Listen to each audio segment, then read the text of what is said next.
get the sips out of the coffee early because it's always cold when I get about half hour into these streams. So I'll get the strips out. I'll get the sips out of the coffee early in this stream. But what's going on, Giants fans? I don't know. Some Giants fans may want me to yell stand up because some Giants fans may be excited about what's transpired over the last couple of days. Let me get the charger into the computer real quick because a lot of Giants fans couldn't wait to move off of DJ. Some Giants fans are going to be depressed.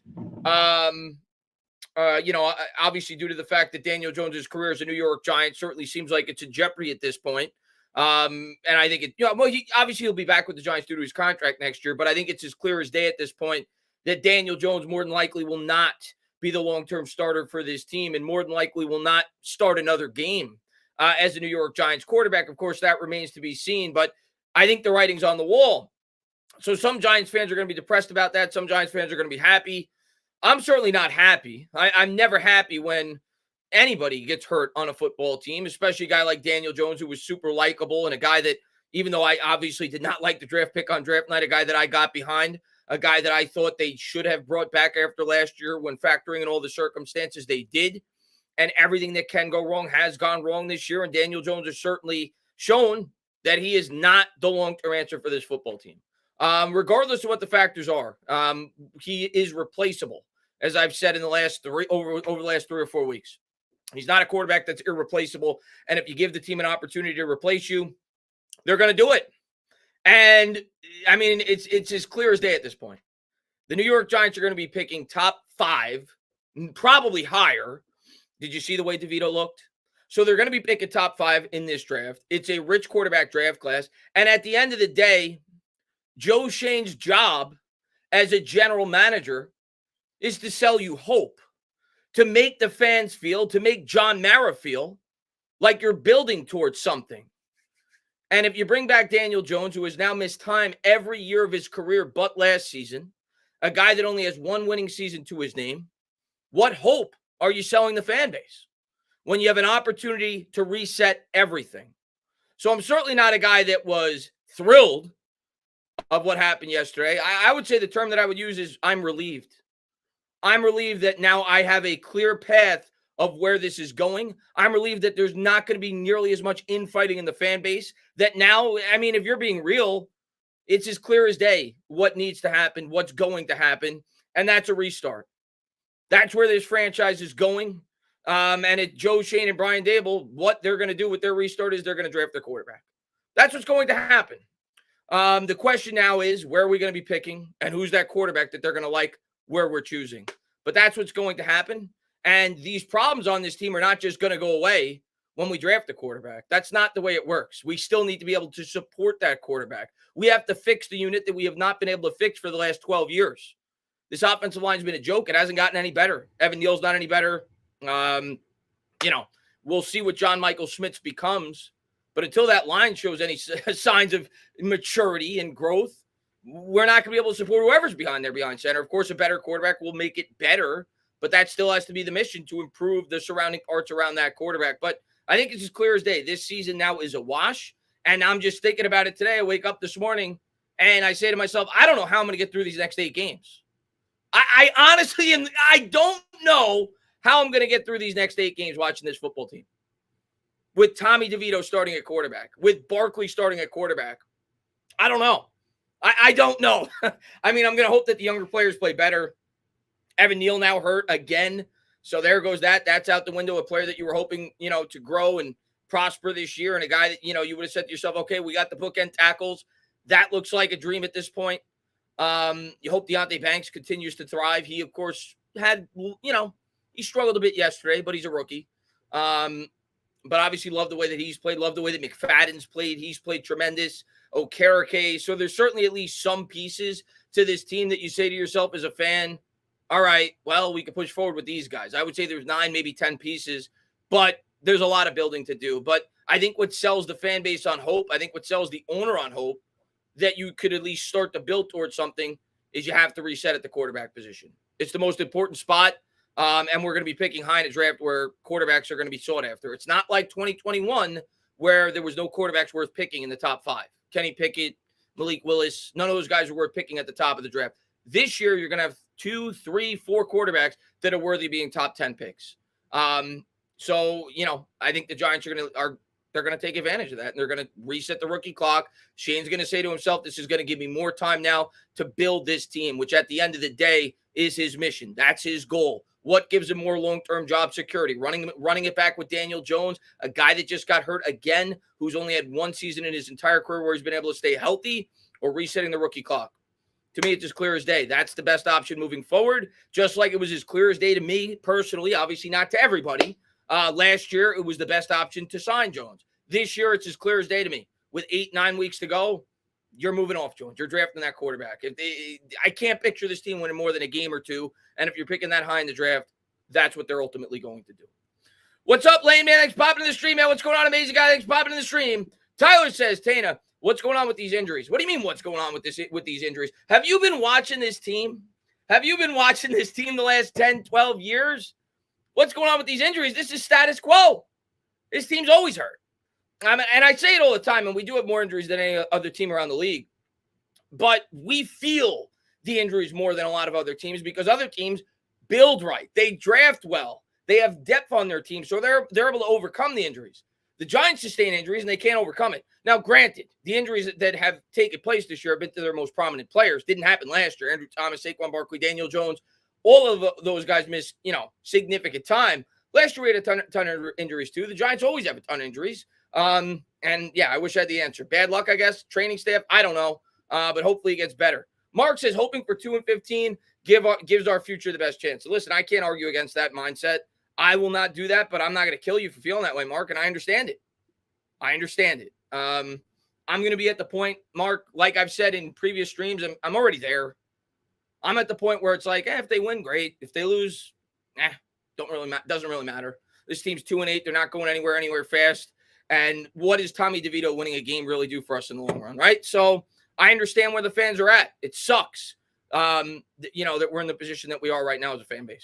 It sucks. It sucks that, halfway through the season, yet again, I'm once again going to be talking about the draft. We'll be doing mock drafts by week 14. We'll be talking about quarterback prospects for 4 months in the offseason. I don't want to be doing that because when you're talking about quarterback prospects in the offseason, it means your team sucks. It means your team needs to completely restart. And that's where we're at. I don't want to do that, but that's the reality of the situation. And, hey, hopefully that quarterback brings hope. Hopefully it reinvigorates the fan base, and hopefully it's a quick spark. Hopefully he's C.J. Stroud for the Houston Texans, and this team all of a sudden just snaps their fingers and they're contending. I think it'll be a bumpy road because I still think there's a lot of holes to fill, but I'm going to give that quarterback a lot of time. Gave Daniel Jones a lot of time. I hated the pick. Gave him a lot of time. I'm going to give that next quarterback a lot of time because I realize he's inheriting a situation from hell that he's going to have to try to overcome. And hopefully Joe Shane does his job and he drafts some players to give him support. Big Moose says, I'll get through the games because of you and Bad Dog. I'll get through the games because of you guys. Chris B says, who is your top 3 quarterbacks for the Giants next year? I mean, listen, things could change. I mean, the draft is so far away, but I mean, right now, most people will tell you, and they're really good. I mean, I've watched Caleb Williams now for the last 2 years. People are making fun of the guy because he cried on national TV. They're talking about his fingernails. I think some people have brought up. Caleb Williams is legit. I don't care about the USC nonsense.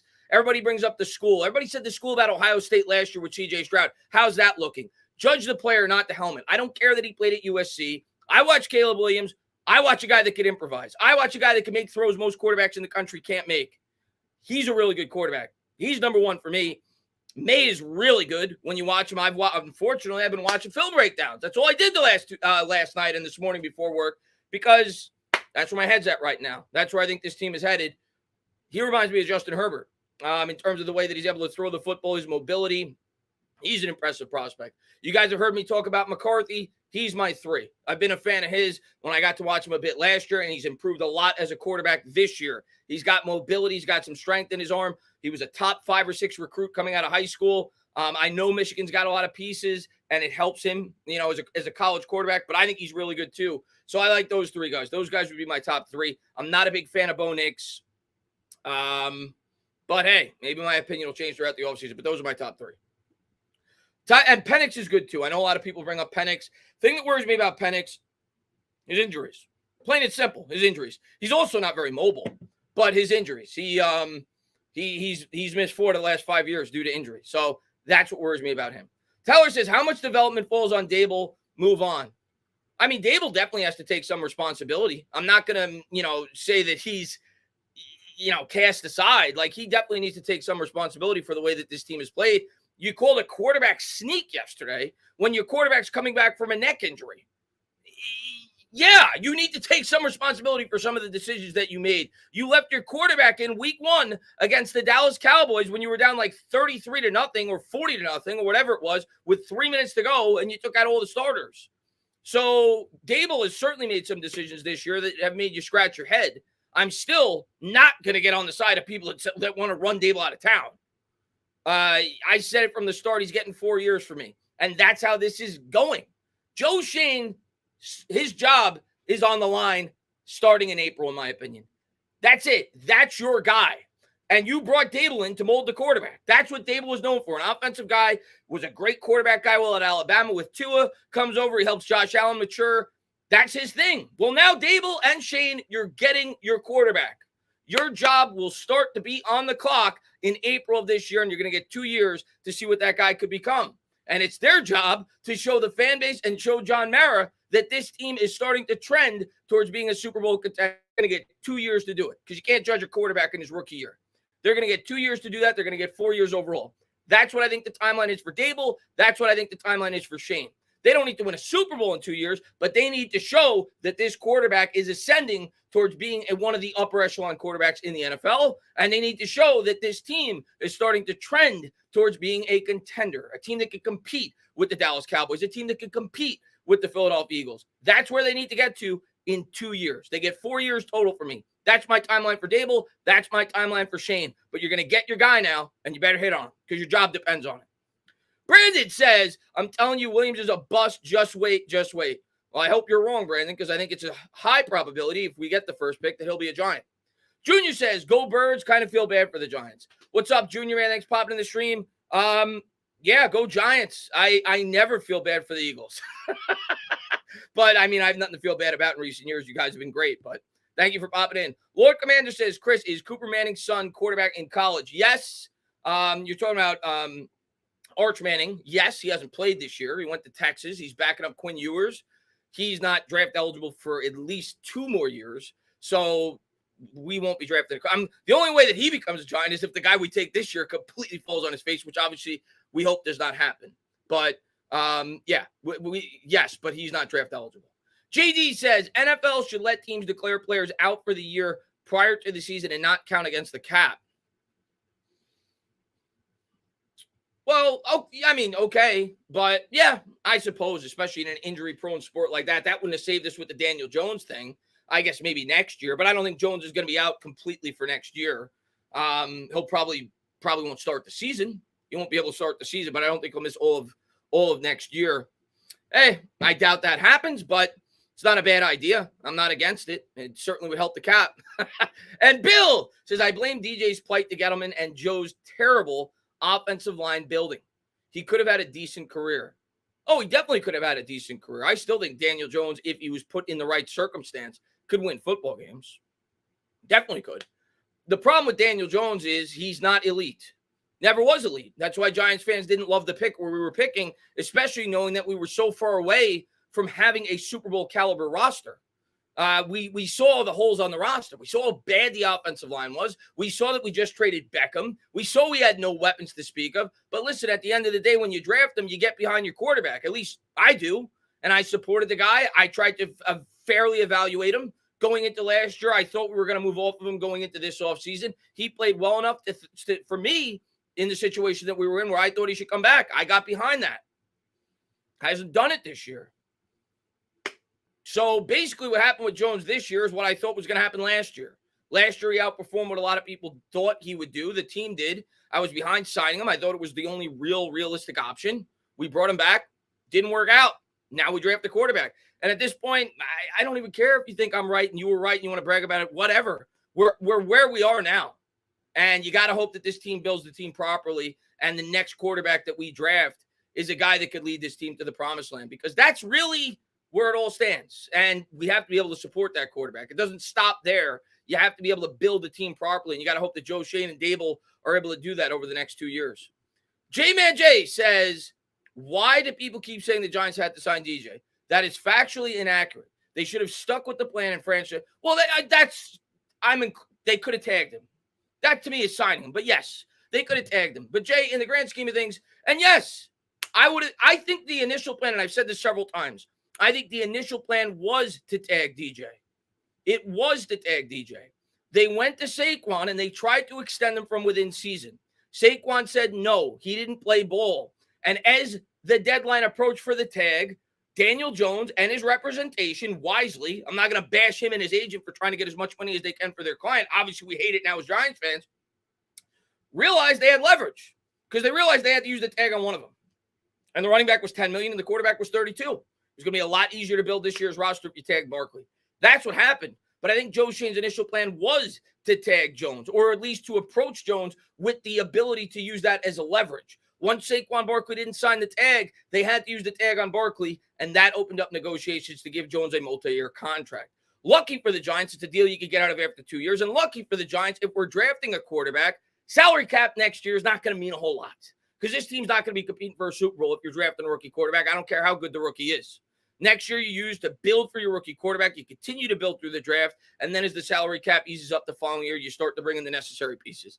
It's not ideal. If we go back in time, yeah, we would have used the tag. Didn't work out. It is what it is. I don't think it's a crippling decision that's not going to allow this team to build properly. It all boils down to that quarterback pick, and it all boils down to building an offensive line and giving him weapons necessary to succeed. If they're going the route of drafting the rookie quarterback next offseason, the plan is as simple and as clear as day.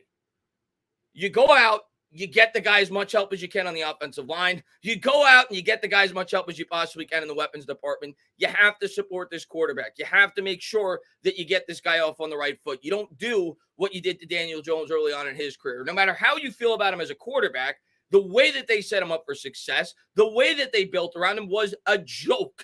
His best wide receiver was Golden Tate, and they never had a good offensive line for the guy, and they had a constant revolving door of head coaches and offensive coordinators. Cannot happen with the new quarterback that you draft.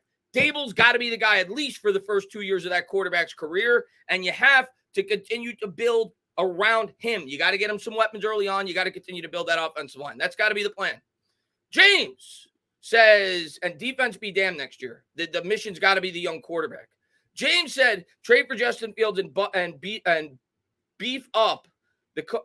I mean, listen, Justin Fields is good, but for me, no, I'm drafting the rookie quarterback. If I'm in this situation where I get an opportunity to reset the rookie clock and I could draft an upper echelon prospect, why would I trade draft capital for Justin Fields when he's going to be a free agent in a year? I'm going to have to pay him more than what Daniel Jones got. Because at that point, you're committing to the dude. He's going to get $50 million a year. So for me, no, I'm drafting my rookie and I'm continuing to build the team. That's my mindset, and I don't want to trade for any quarterback. I want to draft. Chris says, when you compare rosters, how far away are we from the Houston roster? I mean, I would have to really look at the Houston roster, but I would say probably not that far. Listen, what he's doing over there, CJ Stroud, has been incredible. I was a fan of Stroud last year. I didn't even talk about him because I knew realistically we were never going to draft the guy, but I was a fan of Stroud. I like Stroud.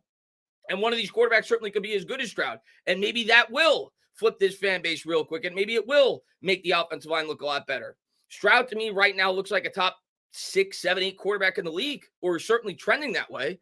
And if you hit on one of these quarterbacks, things could happen quick.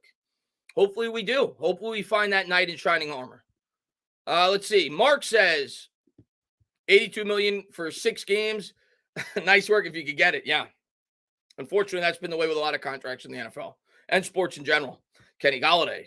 You go down the list. Nate Solder. Giants have handed out more free money than I don't even know, man. They hand out a ton of free money. Jimmy says, I don't think our defense is that far off. We have a long way to go on the offensive side of the ball. I agree with that. I mean, I think we're going to lose McKinney.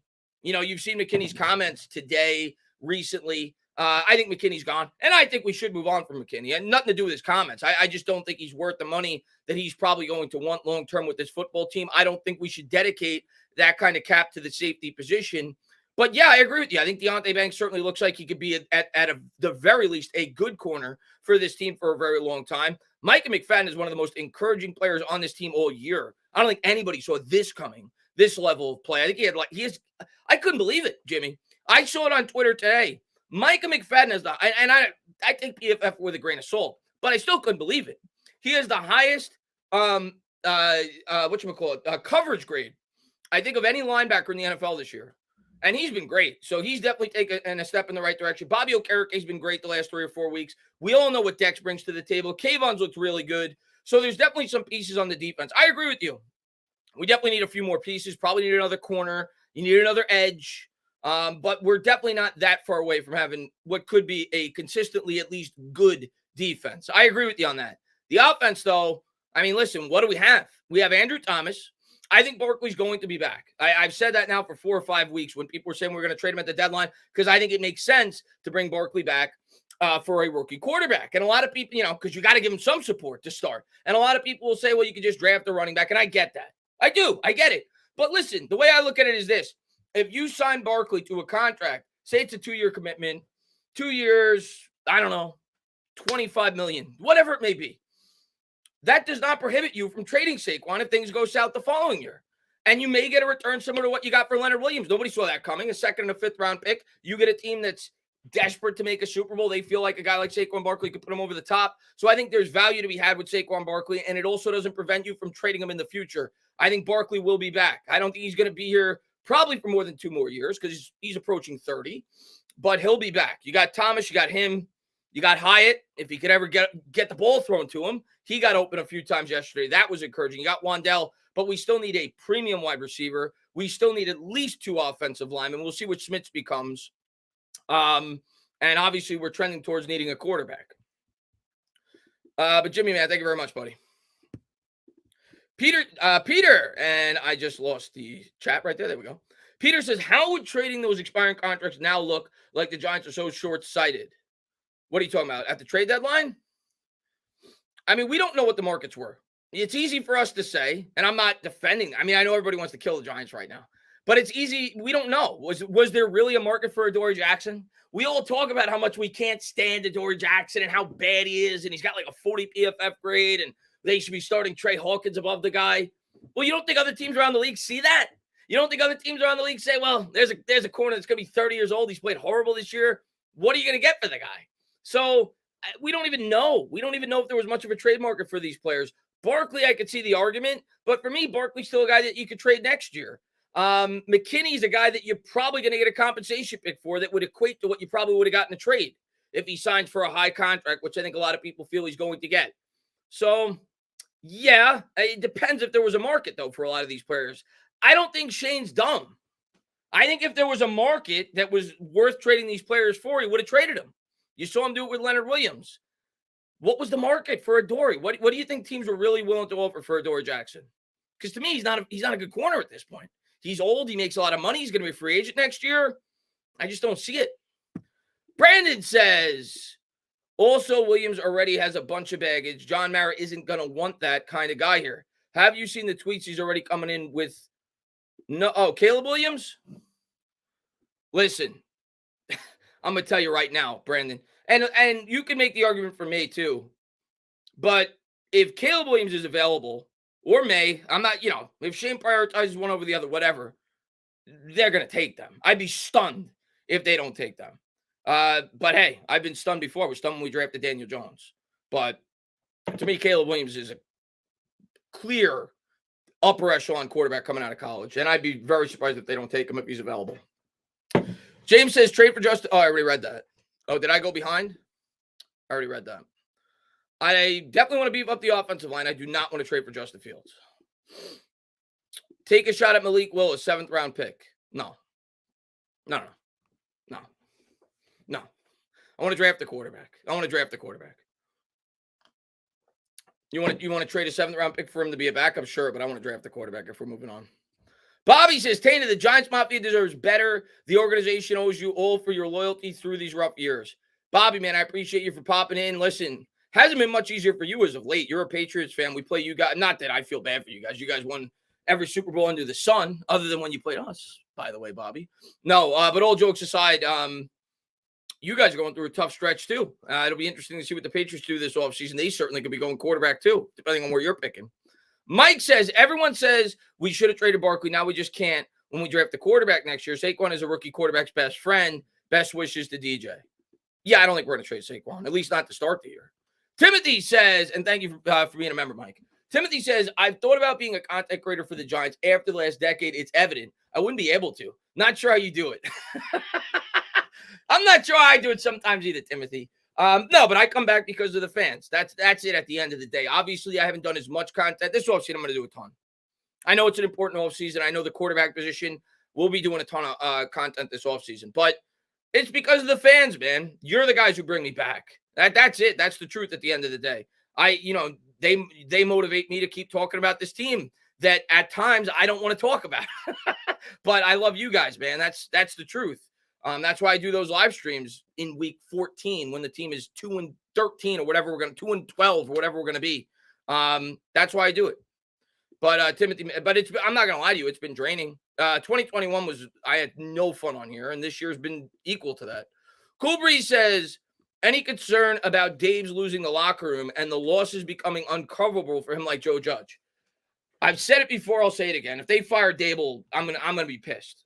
I will make a rant video if they fire, and I don't make rant videos. I will make a rant video if they fire Brian Dable. And I am on board with saying that I think Brian Dable has made some mistakes this year, and he's not done as well of a job as he did last year. If they fire Brian Dable again, I'm gonna flip out. And do I have concerns? I really don't, because Dable is Shane's guy. And Dable, like Shane, still hasn't gotten his quarterback. They always had that in their back pocket. It's why I thought they were going to bring Jones back last year to begin with. It brought him more security at the end of the day. They were picking 25th. They said if they bring back Jones and something like this were to happen, which most of us were not expecting. Obviously, some people were expecting the team to be bad this year, but I don't think people were expecting the team to completely implode the way that it has. They always had this as an out. They always could say, all right, well, I never drafted my quarterback. John, you brought me here to build this team properly. I'm a guy that's known to be able to build quarterbacks. Give Dable the opportunity. So Dable's tied to Shane for me. I don't think Shane's leaving, so I don't think Dable's leaving. I think they're going to get at least 2 more years with this franchise. They're going to get to draft their quarterback, and they're going to get to build them up. It's not like the Joe Judge situation. I'm going to be honest. I was not in love with the fact until it got down to the last 3 or 4 weeks with firing Joe Judge. I thought it was too early, probably halfway through the season for him when people started talking about it. I understood it. The guy was, obviously the media thing was awful at the end. And then obviously the quarterback sneak, that did him in. But for me, what made me decide to move on from Joe Judge, even before that took place, with about 4 weeks to go in the season, I saw the writing on the wall with Dave Gettleman. I knew we were going to replace the general manager. And I said, how in the world could you force Joe Judge, a guy with no coaching credentials, a guy that's had limited success since he's been here, on the new general manager? If you do that, you're not going to get the pick of the litter. Do you think Joe Shane would have taken the Giants job if he didn't get to bring Brian Dable and he was forced Joe Judge on him? Maybe he would have, but it was far from a guarantee that he would. So that's why I was leaning towards firing Joe Judge, even though it was still only 2 years. I'm normally not in favor of firing a coach after 2 years, but in that circumstance, I thought it made sense. In this one, to me, it would make no sense. You have to let Dable and Shane get their quarterback, and you have to see what they could do with said player. I'm not worried about it. I don't think they're firing Dable as much as some of the fans may say. And let's see. Ecuador man says, Tana, did you play lottery after calling interceptions? I mean, it wasn't hard. The live odds on whether or not they were going to throw an interception was probably higher than it was not. Because you knew at that point, the reason I said it on the next drive was, well, now the Giants are down by 2 scores. Now they have to throw. They know they have to throw, and DeVito's DeVito. So you knew it was coming, and unfortunately it did. 2 drives in a row. But once again, thank you to everybody for being here. I appreciate all you guys. Hit the thumbs up, subscribe, ring the bell. Want to give a quick shout out to the official sponsor of the channel before I forget. I'm having a lot of fun talking to you guys. Underdog Sports, if you guys haven't done so, check them out. They match $100 up to the first 100 that you put in. You put in my promo code ETS, Entertainer Talking Sports. ETS is the abbreviation for short, and they'll match your first 100. So you get a free 100 for 100 that you put in, and it's easy to use. I'll make a quick bet tonight, actually. I'll put $10 on this. Why not? Jets, Chargers, it's player props. I got Justin Herbert. He's got to go. They're doing a special promo tonight for the game. Herbert's got to get 1 yard and you hit. Austin Eckler, I got over 4.5 receptions. Zach Wilson, under 216.5 yards passing. And Greg Zuerlein, over 6 kicking points. You get 10-1 if I hit all 4. Why not? We'll throw $10 on it. We'll try to win 100. But it's easy. It's prop bets, things of that nature, fantasy sports, so on and so forth. Check it out. But thank you guys for being here. Check out the sponsor on Underdog Sports, promo code ETS. Almost forgot about that. But thank you, man. Let's see. What do we got? Kudabang says, people forget that Gettleman's fingerprints are still all over this team with past players. Give this new regime time. Micah McFadden is flourishing. Yeah, I mean, listen, he's going to get his chance. I mean, people may not want it. Dave Gettleman got 4 years. John Mara gave Dave Gettleman 4 years. What do you think he's going to do? You think John Mara's not going to give Joe Shane 4 years? Give me a break. He's going to get 4 years. So he's going to get to bring in his guys. He's going to get to completely overturn the roster. And we'll see what he does. A lot of those guys that he drafted in previous years are going to have to grow. They're going to have to get better as players. We'll see if they're able to do that. Kayvon, Evan Neal, those guys. I mean, Kayvon's really good. I'm not worried about Kayvon. But his draft picks from previous years have to continue to develop, get better, and hopefully the guys that he drafts over the next 2 years get better. That's all you can hope as a fan, but he's definitely going to get 2 more years. Independent says, do you consider selling the farm and try to get both your franchise quarterback and a top 10 X receiver? How hard should Shane trade up in 2024? It depends what the price is. I mean, and it depends on where we're picking, and it depends on how sold he is on the quarterback prospect, right? So, yeah, you know what? At the end of the day, if you love Caleb Williams and you have the opportunity to get him, and we're going to be picking in a spot where it's going to be reasonable to trade up, and it becomes available, which I don't know if it would, you go up and get your quarterback. It's as simple as that. You don't mess around with that position. I've had people ask me, well, do you think, I kind of like Bo Nix. I kind of like Shador Sanders. I kind of like, I don't know, insert quarterback here that's projected to go in the bottom 10 picks of the first round. Should the Giants trade back and get more draft capital and draft the quarterback there? No. My answer to you, in my opinion, is if anything, you trade up. That's a spot you don't mess around with. If you think you have a guy that you think could be a franchise-altering quarterback, you do everything you can to get that guy if it's reasonable. Last year, it wasn't reasonable. You're not moving up from 25 to 1. But if you can move up from 4 to 1, 4 to 2, 3 to 1, yes, and the opportunity's there, and you love that guy, you go up and you get him. Bill says, we're here because we can't assess talent and find consistent production at a high level. Other than Dex, drafting and free agency has been miss after miss for years. Well, you got to factor in Andrew Thomas, too. I know Andrew Thomas has been hurt this year, but Andrew Thomas has been great, Bill. But, yeah, overall, you're right. I mean, there's not a lot of long-term pieces on this team. There's no denying it. There's not. And Luke, stand up, new member, man. Welcome to the squad, man. The Silky Legend says, thoughts on Waller for next year. My thoughts on Waller for next year. He's going to be back. That's my thoughts. He'll probably get hurt again. We knew that when we traded for him. It's why we got him for as little as we did. He's had hamstring problems in the past. He'll probably have hamstring problems in the future, the Silky Legend. So my thoughts on him, he'll probably be back next year. But, hey, it is what it is. He's not the long-term answer. He was a stopgap option, a guy that they were hoping would give them the ability to further assess Daniel Jones. And when they opened up the offense, it didn't work. Darren Waller he got hurt. He was playing pretty well the last couple weeks before he got hurt, but he'll be back, but he's not a long-term answer for this football team. He's a stopgap. Peter says, how sick would it be if the Giants draft Harrison and then trade back up to get a quarterback with the first 2 twos that we have? That's not going to happen. Giants are not messing around with that position. If they like a quarterback, they're taking a quarterback. They're not going to worry about Marvin Harrison. I love Marvin Harrison Jr. I'd love to have him. They're not messing around with that position. They're going to, if they set their minds to they're drafting a quarterback, they're drafting a quarterback. And JC says, let 26 retire with us like a draft a Brandon Jacobs type running back to complement Evan Neal and Kankles are a big concern. 2 years of injuries. Yeah, I'm massively concerned about Evan Neal. I'm completely on board if the price is reasonable for Saquon Barkley to retire at New York Giant.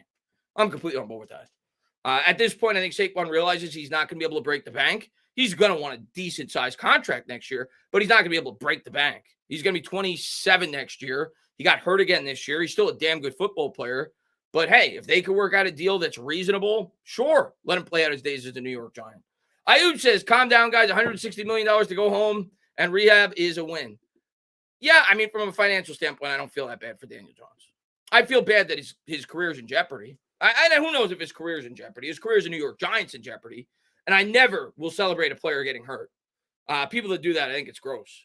I will never celebrate a player getting hurt. It sucks, but it is what it is. I also got to look at it like we're where we are. And this is the best course going forward and the most logical course going forward. And the most logical course going forward, Ayub, I have not gotten on board with you in recent years and a lot of other people that have been pounding the table for the Giants to draft a quarterback because it just didn't make sense in my opinion. based off the situation that they were in. I'm on board with you now. You got your wish. I'm on board with you now. And Marco, man, thank you for the donation. I appreciate it.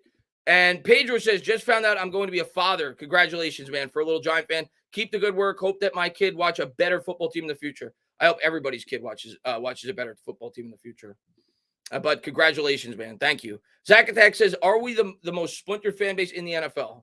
See, to me, and I see a lot of people say that on Twitter. And listen, I hate infighting. I hate it. It's why I don't go on Twitter that much anymore. I hate it. I can't stand it. Some people love it. I hate infighting. But Zach, at the end of the day, I can't blame the fan base for it. I can't. How can you blame the fan base for it? People are pissed off. The team's been awful for 12 years. So I don't think it's a Giant-specific thing. Of course, New York, rowdy fans, right? We're more energetic. We love our sports teams. So we're going to be more opinionated. We're going to be louder. But, Zach, at the end of the day, every fan base that has been going through something similar to what the Giants have gone through over the last 12 years is going to have a wide portion of their fan base that's ultra-negative. And usually, unfortunately, over the last 12 years, the ultra-negative fans have been right. They're winning with their opinions. They're not winning on the field. Like, people that are ultra-negative shouldn't be like, oh, I was right. What do you? Okay, you were right. The team sucks. So it is what it is. But I can't blame fans for being ultra-negative. They have every right to be. So I don't think it's like a New York-specific thing. Are we splintered? Of course we are. When your team sucks, you're going to be splintered. Kuda says, some of these fans still waiting on DJ to break out year 5, but want Dable and Joe gone after 1.5 years. Fans want to rebuild, but also Kuda Bang. I think most fans at this point, if we're being honest, I think most fans at this point see the writing on the wall. Of course, you're still going to have some fans that, I guess Daniel Jones fans, because at this point, you'd have to be almost more of a Daniel Jones fan than a Giants fan, not to think that the best course going forward, when you factor in the injuries, when you factor in where we're probably going to be picking in the draft. And again, I get it, the year's not over, but be honest with yourself. Do you think DeVito is going to bring this team 3 wins? I don't. So where we're going to be picking the draft, you'd have to be a DJ fan over a Giants fan at this point to think that the best course going forward is probably not to draft a quarterback. So I think most fans at this point are on board with that. You're going to find outliers. You're always going to find outliers. But hey, I think most fans are in unison. I just think there's going to be some fans, and we'll find out, that think that the quarterback's going to be the savior. And I worry about that because the expectations are going to be sky high. And if they don't set this team up properly, he's going to get slammed just like Jones did.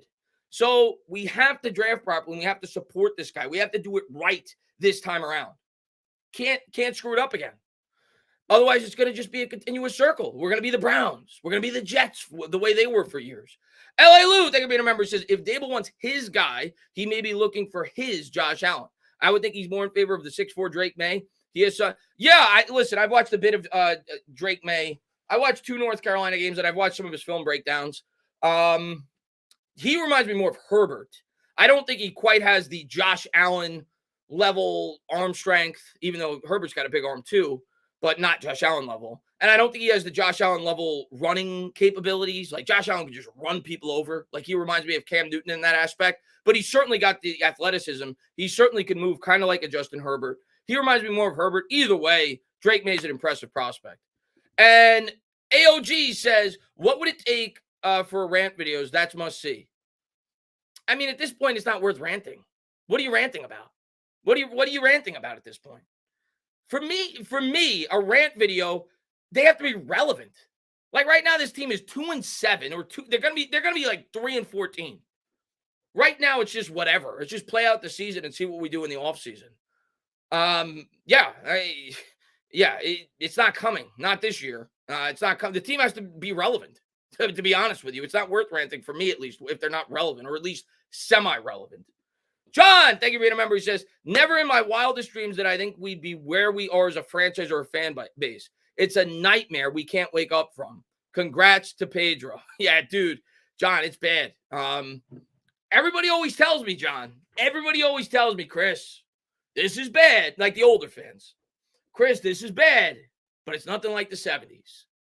And, you're probably right. I go back and I look at the records of the 60s and the 70s, and it was awful. I didn't get to I don't even want to use the term appreciate. I didn't get to watch those teams. I didn't have to sit through that.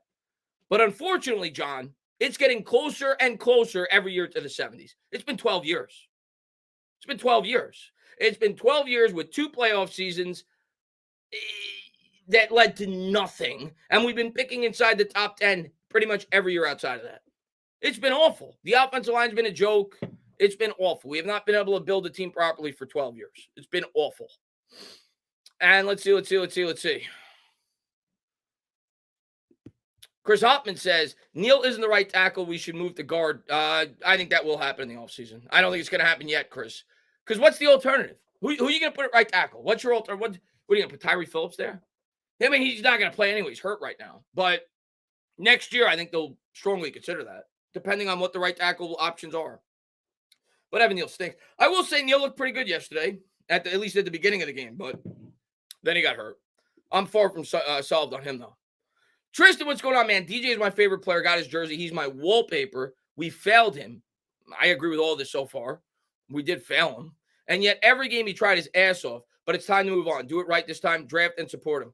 Yeah, I'm with you. It's not like I'm thrilled that we're going to be moving on from Daniel Jones. It's not like I'm happy. I'm not happy. I'm not happy. The fact that Daniel Jones failed means that this team failed. It means that the Giants now are at least 2 years away from competing. What I was hoping for as a fan going into the year was Daniel Jones would get better. The team would grow and we'd be closer to being a competitive football team. We're not. We're starting over. So I'm not happy this has happened. But I think at this point, it's reality. And it's what they're going to do. And it's what they should do based off the situation. So it is what it is. I'm not happy. I'm upset. I don't want to see anybody get hurt, let alone the quarterback, let alone a guy that I respect. I mean, the guy works his ass off. Say what you want about him as a player. He's an easy guy to root for, at least for me. But it hasn't worked out. Hasn't worked out since he's been here. You could certainly blame it on other areas other than Daniel Jones, but he's the quarterback. And the team hasn't done enough winning since he's been playing at that position. And Allison says, do you think we take an offensive tackle in the first? No, I don't. I think we're taking a quarterback, Allison. I really do. I think we're taking a quarterback. I think we will take an offensive tackle early, probably in next year's draft, if they identify that Evan Neal is not the long-term answer at the tackle position, or sign a tackle. And we will certainly be drafting linemen. If it's not a tackle, it'll be a guard or a center. Well, not a center. We just took Schmitz. We will be taking linemen relatively early in this draft, if not addressing it strongly in free agency. But I think our first round pick is going to be a quarterback. I'd be shocked if it wasn't. Shocked. Let's see what we got. V-Man says, I feel like you New York Giants fans need a big bottle of Coquito to get through this disaster of a season. Wish you the best from a Jets fan. I appreciate it, V-Man. Thanks for popping in. Good luck tonight to your Jets. We'll see, man. I mean, listen, we're used to it, V-Man. We're used to it. We've been through this now for each of the last 12 years, for the most part, outside of a year here or a year there, like I said. So we're used to it. This is just basically the same thing that happened 2 years ago in 2021. Same thing. So we're used to it. It's not like a one-off. It's almost expected.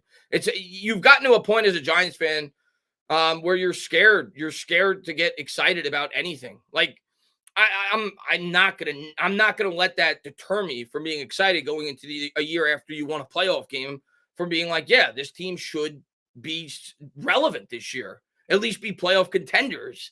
But it is what it is. The team has fallen apart. It is what it is, but we're used to it. Marco says, is it possible that not only the O-line affects the quarterback, but of course that's possible. That's not even possible. That's reality. But the O-line, a great quarterback could make an abysmal offensive line look mediocre to bad. But you still need a solid offensive line. I'm not telling you need an all-world offensive line, but what we're putting out there the last 12 years has been pathetic. And Marco, are we going to say that Eli Manning suddenly, at the age of 31 or whatever it was, where the offensive line completely fell apart, just forgot how to read coverages? Because the offensive line went from one of the league's best to literally the league's worst. So, yes, I agree with you that an upper echelon quarterback makes an offensive line look better. You still need to have a solid offensive line. But, yes, of course, a great signal caller, a guy that could identify defenses, get the ball out quick, set up coverages properly. That's going to help assist your offensive line 100%. But the quarterback affects the O-line. All the players' coaches can't be that bad. Eli had a bad line. Offense never looks as bad in the last years. I agree. A great quarterback will make a very bad line look less bad. I agree.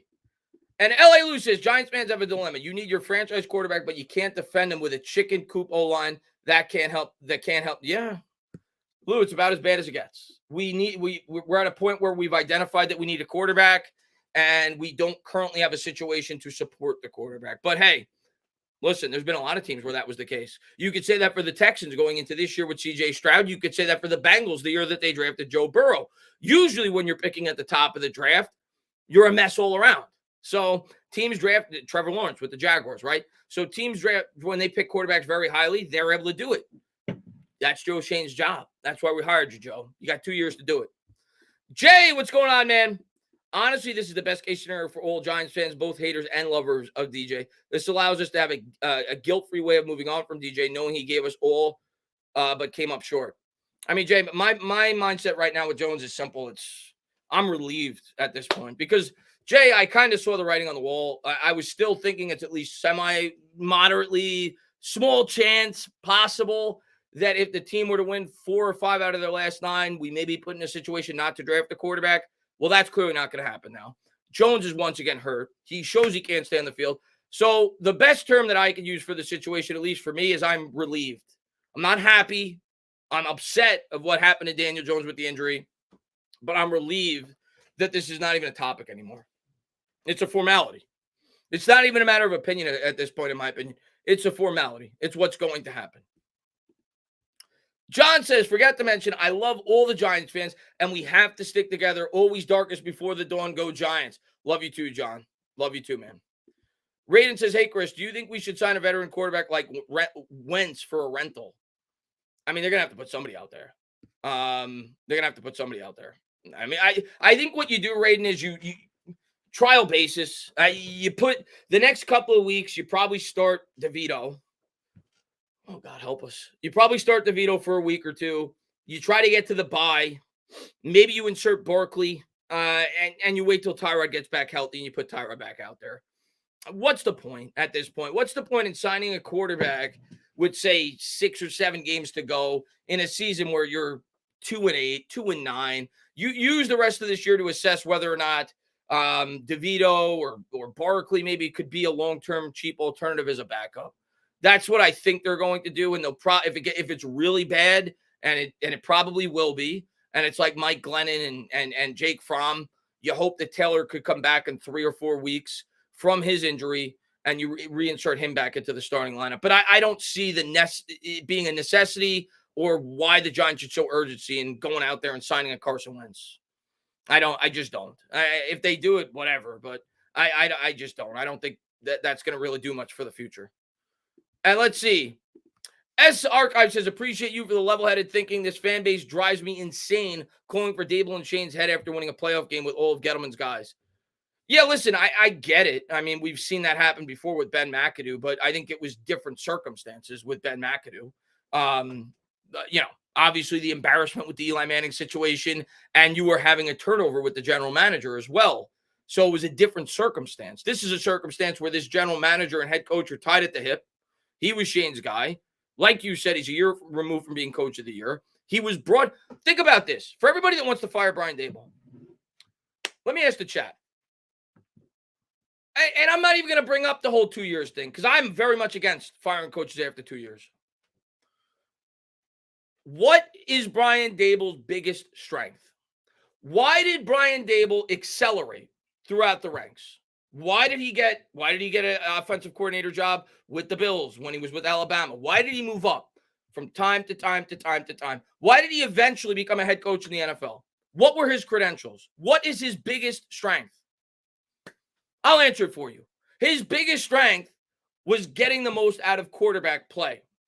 What have we been talking about this whole stream since I started? What have I been talking about this entire stream since I started the stream? We're probably taking a quarterback. So why would you want to fire a guy whose biggest strength is developing the most important position on a football team when you're more than likely going to be drafting a new one? So let's just take the 2-year argument out of it. We're not firing Brian Daboll. He's going to get his quarterback, and we'll take it from there. We'll see if he can develop him. Let's see.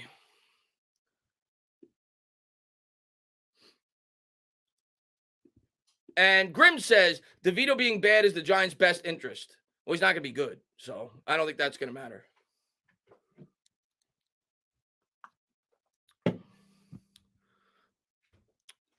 Archive says preach, Dana.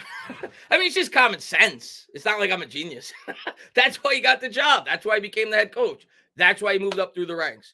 You brought Dable here because you saw the writing on the wall. If we're being honest with ourselves and we're not strictly being Daniel Jones fans and hoping that everything's going to go right, which I did, I wanted, and it worked out last year, and I wanted him back.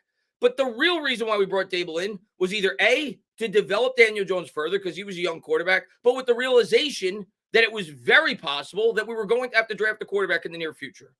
You have to give Dable and Shane that chance. That's why he was hired to begin with. We're not firing Brian Dable. It's not happening. It would be stupid. Let's see. What's up, James Kent, man? Thanks for popping in. Chris, I'm gonna beat you with DeVito and Madden. You would probably beat me with DeVito's kid in Madden.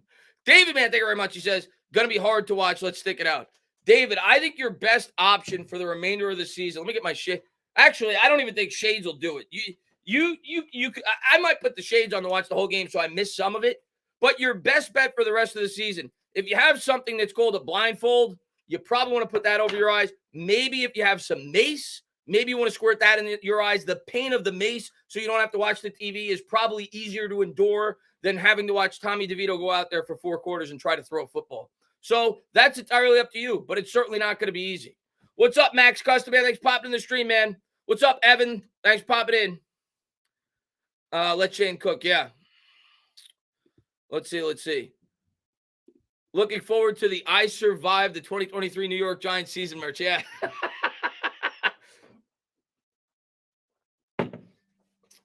Jonathan says, besides the quarterback position, what offensive O-line player is good in the draft? I mean, Jonathan, we'll talk about that. I mean, I know the dude from Penn State's really good. I know Notre Dame's got a really good lineman.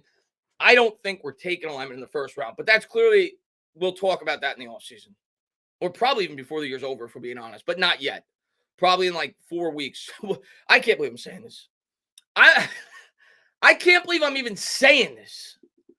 A year after we won a freaking playoff game. I mean, it's happened before. I just wasn't on YouTube.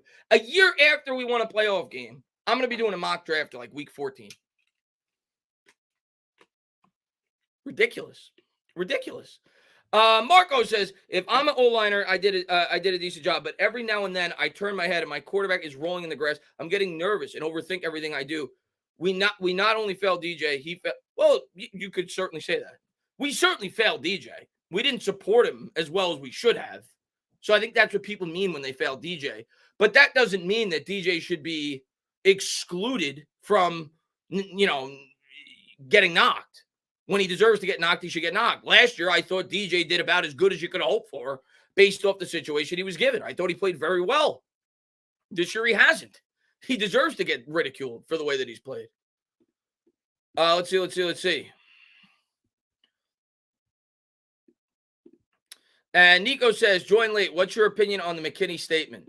My opinion on the McKinney statement is simple. I don't really care what McKinney has to say. And this is not a knock on McKinney. I like him as a player. It's not a knock on McKinney. But I don't really care what McKinney has to say. You know why? McKinney's not going to be here next year. That's just the reality of the situation. We're not paying $19 million to a safety. And we're not giving the franchise tag for the same price. So I don't really care what McKinney has to say. Enjoy the next 8 games as a Giant and, enjoy playing somewhere else next year. You're not going to be back with the team. Joe Shane's not paying him that money. So don't really care. I understand that they're frustrated, and that's what happens when a team is falling apart and when there's very little hope and when the defense feels like they're being thrown out to dry every single game. So I understand the frustration, not just from him, but from other players on the team that may be on that defense. But I don't really care what he has to say. I don't think he's going to be a Giant much longer. Let's see what we got. And Luke says, if Jones was not to be on the team next year, which team do you think he would fit best? I mean, realistically speaking, you look around the league and, obviously Jones is going to be a Giant next year because nobody's going to trade for that contract, especially coming off the injury. So it's hard for me to assess what the landscape's going to look like in 2 years because teams change so drastically, whether it be due to the draft or everything else. I mean, Jones is probably going to fall into no man's land, which is what happens with quarterbacks when they fail with their original team, when the team moves on and eventually drafts the replacement. He's probably going to fall into no man's land, and maybe he will get another opportunity to become a starter. He may have to, be a backup for a few years like Teddy Bridgewater was, like Sam Darnold has been with the 49ers, like Winston, like Mariota, and maybe he gets another shot and maybe he performs and gets that opportunity to start. But listen, in the NFL, you're one of three things. You're a quarterback on a rookie salary, you're a franchise quarterback, or you're a quarterback that is in the middle. You're good enough not to be thrown to the wolves because you're not in a position to replace you with a rookie quarterback, but you haven't shown enough quite yet to be a franchise quarterback. That's where Daniel Jones was this year.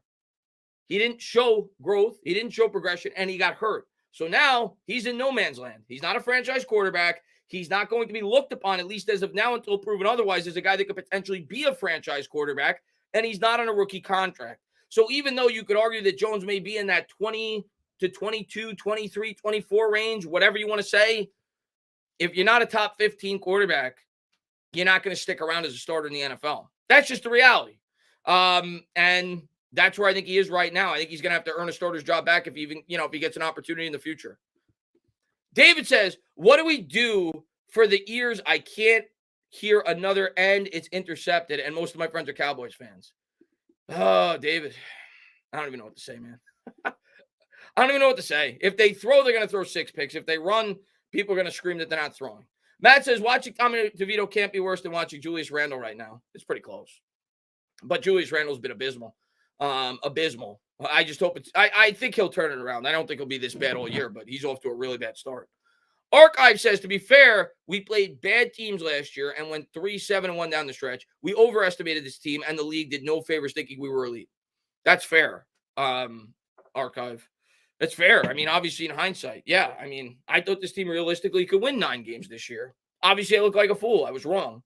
It is what it is. But, and like you said, the league didn't do us a lot of favors with the scheduling. As a fan, you hope they could overcome it. We got 4 primetime games in the first 6 weeks. We played the Cowboys, the 49ers, but no excuses. The team is not near. For me, this season was about this, Archive, for me.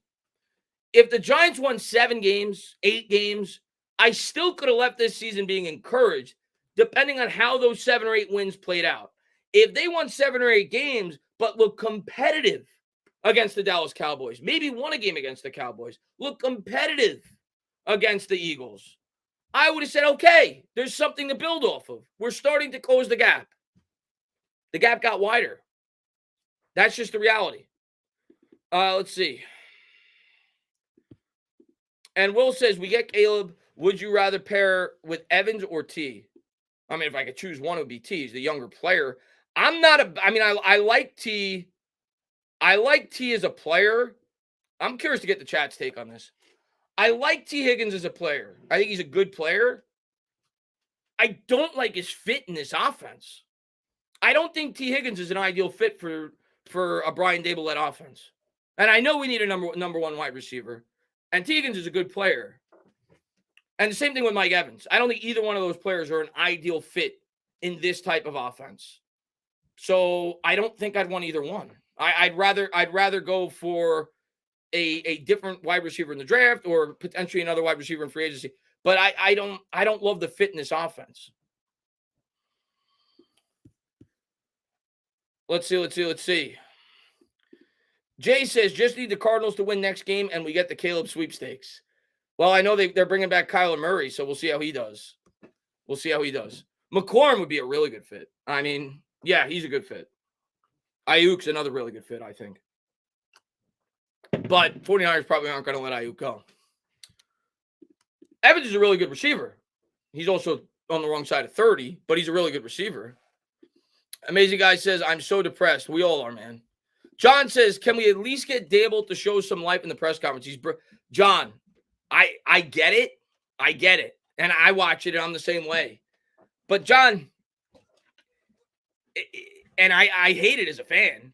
You know, you want them to show more. You want them to say more. But if I was a coach, I'm going to be honest with you. If I was in Dable's shoes, I would do the same thing. Because What do you have to gain? What do you have to gain from coming out and doing what the fan base wants you to do? Very little. Very little. And you have a lot to lose. We saw what Joe Judge did when he opened up. We saw what happened there. He embarrassed himself. If I was a coach of the New York Giants, I would give the boring answers too. I wouldn't go out of my way to be, to open the curtain. I wouldn't. Well, I agree. It's frustrating. And I hate seeing it as a Giants fan. And you say to yourself, if I was in those shoes, I'd be screaming. And you probably wouldn't. You probably wouldn't. Let's see. And Chris B says, probably going to have to pay T 25 plus money. I just don't think he's a great fit. I wouldn't hate it. He's young. He's talented. He's certainly better than any wide receiver that we have. But I just think there's better fits. Let's see. Well, yeah, now I see people in the chat saying they're relieved. When I say the whole fan base is depressed, and I agree to a certain extent. I said that earlier. I think that's the word I used. I think I used up the word relieved. There's no more fight. There shouldn't be any more fighting. I think most people now are come to a conclusion. We know where we're going forward. When I say I agree we're all depressed, it's more so we're depressed of the state of the franchise. I'm depressed as the state of the franchise. I'm depressed that we know that we haven't gotten any better. We have not closed the gap. That's what I mean. I'm depressed over the last 12 years of this franchise. But yes, I also get to take we're relieved. We know now what we're doing going forward. We have our answer. The writing's on the wall. Let's see. Let's see.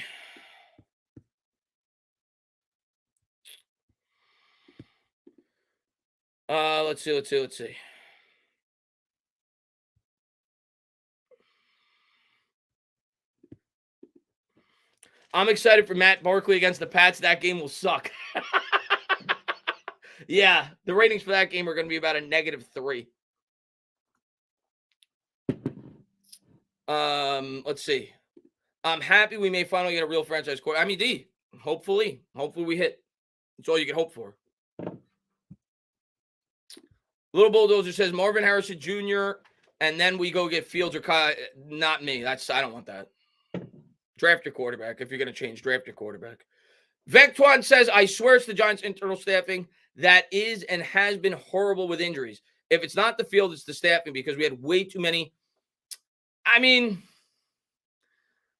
I don't know what it is. I know everybody wants to always blame it on one thing when it comes to, whether the way the team's performing, the injuries. I don't think it's one thing. I don't know what it is. And hopefully the Giants are able to figure that out. But I don't think it's one thing. Bobby says, Tana, if you miss out on Williams in May, who are you picking with your first pick? I'm going to tell you this, Bobby. If I'm Joe Shane, and again, I don't know where we're going to be picking, but if I'm Joe Shane and I love one of those two quarterbacks, I'm clearly going to be picking in the top 5. I'm doing whatever I can to go up and get one. I'm trading up to get one. If you pick at 12, that's a different story. That's now you got to. But if we're picking top 4 or 5, I'm doing whatever I got to do. If I have those two quarterbacks ranked much higher than the next quarterback that I could potentially select, I'm doing whatever I can to go up and get one of those quarterbacks. That's what I'm doing. But and again, Bobby, this is ask me this question in 3 months when I have an opportunity to really look at all these quarterbacks. But right now, I've said it. My number 3 quarterback is J.J. McCarthy. I like him, but my opinion may change in 3 months. But to me, if I love Drake May and I love Caleb Williams, I'm doing whatever I got to do to go up and get one of those quarterbacks. Let's see. Archive says, can't live in fear for the next guy falling. That's facts. Schaefer says, Thomas D. was an American criminal associated with the New York City Lucchese crime family. I guess their scores are now decided before the game. Yeah, probably, Marco. And let's see. Will says, Azeri is such a, I think he meant to say Aziz is such a letdown. Good, but always hurt. I don't even want to call him good anymore. He's not on the field. How do I know if he's good? He's never on the field. He's got potential, but he's never on the field. It sucks. I'm not destroying the guy. I understand injuries are part of the sport, and I'm not calling him soft or anything like that. But hey, your best ability is your availability, and Azeez Ojulari has not been available. So he's not a guy you can depend on. We got to draft another edge rusher at some point or sign another edge rusher, whatever. Lou says, forever the optimist. I think DeVito will do okay with a full week's practice with the first team, at least maybe. Tyrod coming back. Lou, I say it all. I love you, Lou. I love you, Lou, and I always love optimists. But Lou, I gotta ask you a question after the stream, like I always say when people say things that I think are a little too optimistic. Reach out to me on Twitter. I don't want you to do it here because you're gonna get in trouble with the cops if somebody's watching. Reach out to me on Twitter. Send me a message. Get me in contact with your weed guy because I need to smoke what you're smoking because he stinks. He's not gonna be a backup quarterback. He's probably not going to be a third string quarterback. I have very little confidence in DeVito going forward. Very little confidence in DeVito going forward. But I hope you're right. Let's see. T says he did have one nice drive last week. T says, law of Gettleman's ghost. It's twice as hard to climb out of a misery pit than digging the pit in the first place. Unfortunately, there's been a lot of pits. That we've had to climb out of the last couple of years. One was left by Jerry Reese. A bigger pit was left by Dave Gettleman. Hopefully, Joe Shane digs out of this pit. Well, maybe that's the fact. Maybe that's the case, Authentic. Maybe it's shrooms. I don't know. What makes you an optimist? Is it shrooms? Well, no, shrooms makes you hallucinate. So maybe I don't know what it is, but get me in touch with that guy. Let's see. Let's see. Tells you I don't know much about drugs. Chris L says Tom Brady was a nobody before Bledsoe got hurt. DeVito could do the same. I guess you never know.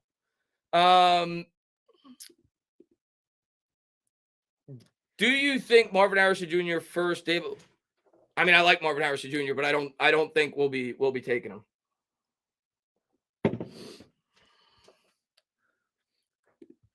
I've seen amazing guys say it like 8 times.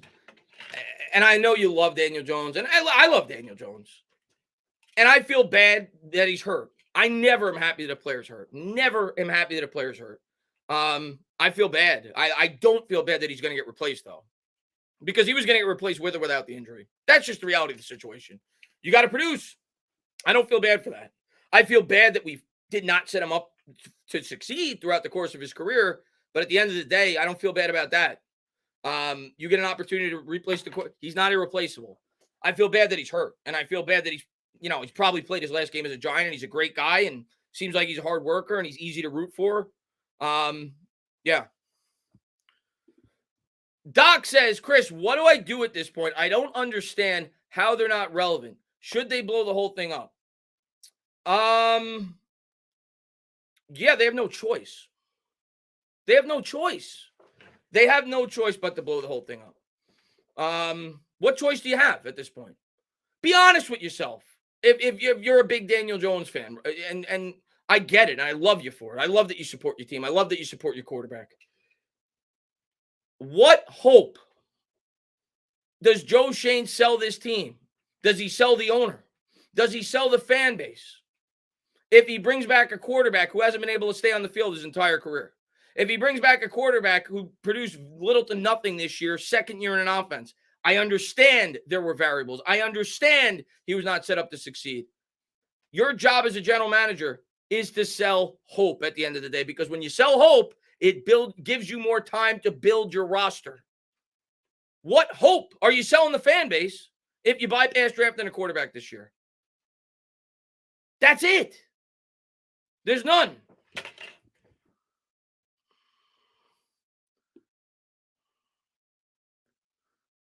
And L.A. Lou says, my dealer work out of Vice. I'll get his number. I appreciate it, Lou. Shoot me a message on Twitter after the stream. Let's see. And Eric says, Jim Caldwell for the next OC, 65-20 is the Lions head, 62-50 is the Lions head coach. I wouldn't be against it. I think Dable is going to be the play caller. But I wouldn't be against that if they did that. But I think Dable will be the play caller. Yeah, yes, I would say drafting a quarterback is blowing it up. Yes, if you draft a rookie quarterback, you're starting. I mean, of course, there's pieces you're going to push forward with. But yeah, rookie quarterback means you're starting over. But in the NFL, starting over, there could be a quick turnover. Richard says, I think that there was a problem in Shane evaluating depth on the O-line. Feels like they could have brought in more guys early, or was there nothing? I think there's a problem in Shane evaluating depth on the O-line. I mean, to be fair, Richard, it's not like it hasn't worked, but it's not like he hasn't tried to build depth on the offensive line. You look at his first 2 drafts as the Giants general manager. He spent, even though he didn't have much cap space his first year, his highest free agent that he brought in was an offensive lineman. It was Glowinski. He's not good, but he had no money to spend. He drafted Evan Neal in the first round with the 7th pick. He drafted Azudu in the 3rd round. He drafted McKeithen in the 5th round. He drafted John Michael Schmitz in the 2nd round, an early 2nd round pick. That's high for a center. So it's not like he hasn't tried to build the line. And these guys are still young, and you got to hope that they get better as they play together for, longer. But it's not like he's ignored the position. He has spent premium draft cap on the offensive line. When you think about it, he has spent 2 out of his top 4 picks in the first draft were on the offensive line, one of which was in the 1st round. And then he spent his 2nd pick this year on the offensive line. So he's tried. You got to hope that John Michael Smith works out. Let's see. John Kirk says, Cowboys minus 15.5 seems too small, don't you think? Who would you take? That's the first quarter line, right, John? I would take the Cowboys. First quarter, they'll cover. That's the first quarter. Lilius Muhammad, thank you very much for the $1 donation. I appreciate it. And Travis says, how long is Tyrod Taylor out for? He's on the IR, so I think he has to miss 4 weeks, if I'm not mistaken. I think that's the rule, but I think he's got 3 more weeks that he can't come back, I think. Let's see. Let's put it this way. If you're in a knockout pool, it's probably a good week to pick the Cowboys. Carl says, Slayton. I saw the Slayton interview. I know that that's what you're referring to. Dable isn't selling hope with these press conferences. No, he's not. But, John, what is he supposed to do? I mean, let's be fair. I know we get on the guy. We're going to get on every head coach when the team's doing really bad, and he's not screaming like we are as fans.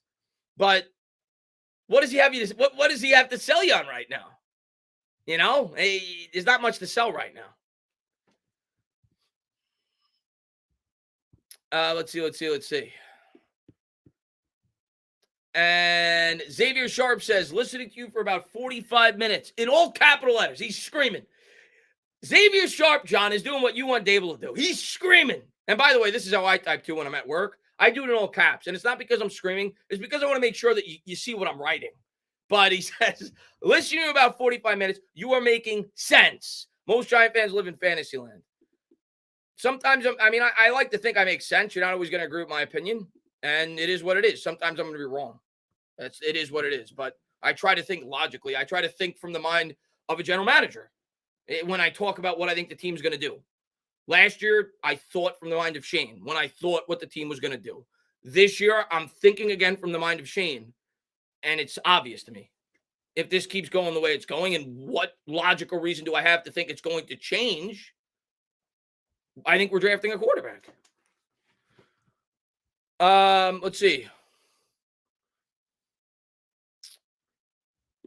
And Chris says, has there been any bright spots this season? Kayvon Banks or said, yeah, there's definitely been some bright spots. All of it on the defensive side. There is not, I guess Hyatt, even though there hasn't been much production, not necessarily his fault, Hyatt has at least shown he has the ability to be a big play receiver, I think. We haven't seen many big plays, but he's shown the ability to create separation. He's got speed. But other than him, not a lot of added hope, I should say, on the offensive side. Andrew Thomas got hurt, but he's still really good, but we knew that already. Saquon, we already knew. Evan Neal was an unknown. Still an unknown. John Michael Smith is a rookie. He's looked decent, and I think he'll get better, throughout the course of his career. Defensively, there's been a lot of hope. There's been significant growth with Micah McFadden. Bobby Okereke is still really young, and he looks really good. Deontay Banks has looked really good for a rookie. Kayvon Thibodeau's looked really good for a second-year player. Dexter Lawrence has done what we knew he was going to do. So, yeah, I think the defensive side, there's been growth. And as crazy as it sounds, the defense may even be playing better than I thought they would. Just that the offense has been abysmal. Pinnock's a sleeper as well. Pinnock's looked good too. Pinnock's made some good plays. He looked good yesterday. Pinnock looked good yesterday. Does DJ have any trade value? No. Especially with the especially after the injury. No. Big Moose says sack total prediction for next week. Oh, you mean for the Cowboys? Probably not super high. Well, I say that, but we gave up 7 sacks this week. I was going to say probably not super high because I don't think we're going to throw the ball a lot. But inevitably, the Cowboys are going to put us in a situation where we're going to have to throw. I'll go 6. Probably 6. Probably 6. Let's see.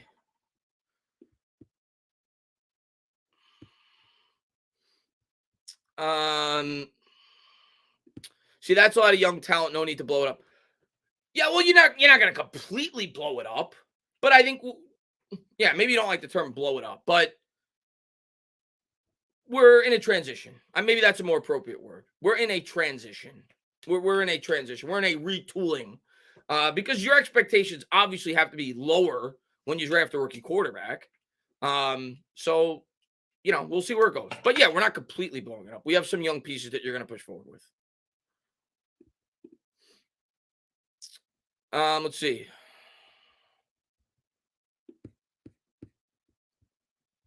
How do you think next season plays out, to be honest? We're definitely keeping DJ for next season, but do we start a rookie quarterback? I mean, Carlos, if Jones is not ready to go at the start of the year, that's what you're going to have to do. Unless you sign a veteran, maybe Taylor, if you bring him back, maybe he starts the year. But if Jones is unable to go to start the year, the rookie's getting thrown into the fire. And even if Jones is good to go, I think if Jones didn't get hurt, I would think he would start the year next year, even if we drafted a rookie. And then if the team faltered, which they probably would, at some point relatively early in the year, week 5, week 6, you'd make the move.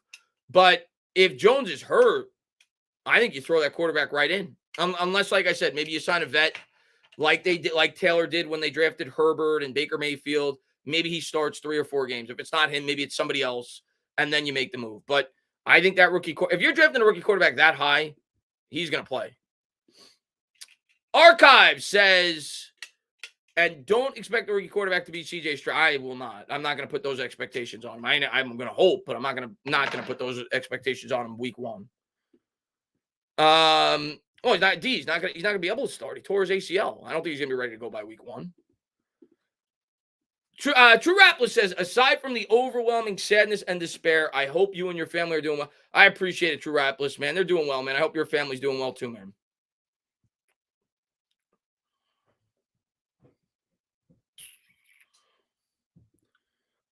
Let's see.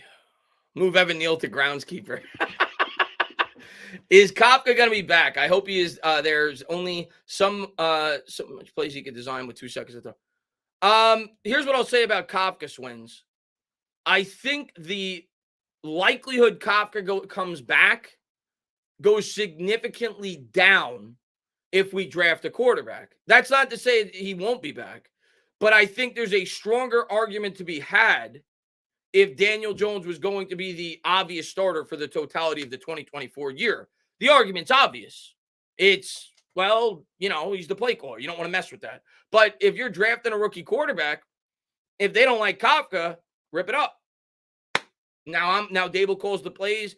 Dable now knows his job is on the line going forward. His job's going to live and die with how that quarterback performs. So I'm actually leaning Kafka's gone.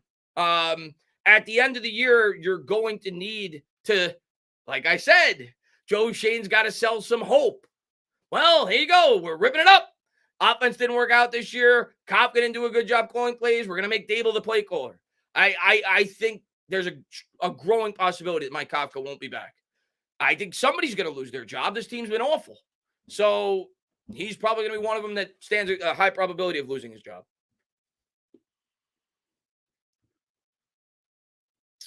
And Eric says, when Washington drafted RG3, they also drafted Kirk Cousins. Would you be opposed to drafting 2 quarterbacks in the next draft? I mean, ideally, Eric, I wouldn't want to have to do that, but I understand it. I wouldn't destroy them for it.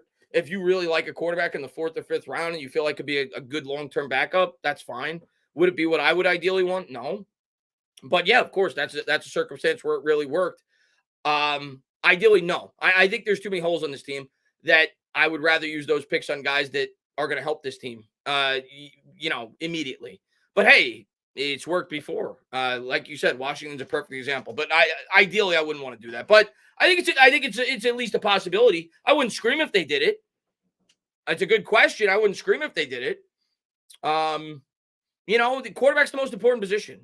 You look at what the Eagles did. Everybody screamed and everybody said, what the hell are they doing when they drafted Jalen Hurts? Well, how did that work out, right? Now they got a guy that they feel like they could push forward with. Even though at the time they obviously felt like they had a guy they could push forward with Carson Wentz. If you really like a quarterback and you're only going to have to give up a fourth or fifth round pick to get the guy, and at the very least he could be a good long-term backup, I'm not going to scream about that. Like what Dallas did with Trey Lance. They essentially drafted him with the fourth round pick. I think they traded a fourth round pick to get him. They view him as a guy with some upside, a young quarterback prospect that maybe as he could continue to grow and flourish, could at the very least be a high-end backup. Quarterback's a valuable position. You're only as good as your backup quarterback. People say it all the time. So would I scream if they did it? No. Is it what I'm going to want on draft night? Probably not. But I'm not gonna be upset if they do it. Let's see.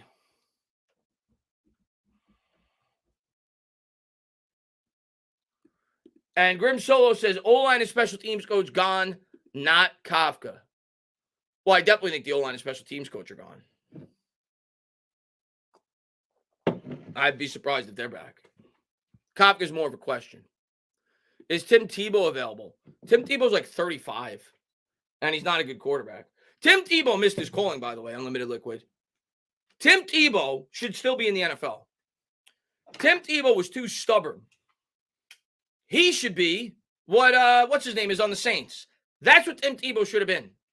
But he wanted to be the traditional quarterback. He wasn't a great quarterback. That's who he should have been. Why am I forgetting his name? The guy in the Saints. That's who I know he won a playoff game with that. So did Daniel Jones, but he wasn't a good quarterback. But he missed his calling. He should have done what Taysom Hill. He should have done what the dude on the Saints did. Adam, thank you very much, man. Hi, C. I was at the game. Was good to see Dable for warm-up drills, mixing it up with the players. DeVito's passes had no zip. Either the receiver getting hit or the ball is going to the intercepted. Same on TV. Yeah, dude. I mean, he's a third string quarterback, but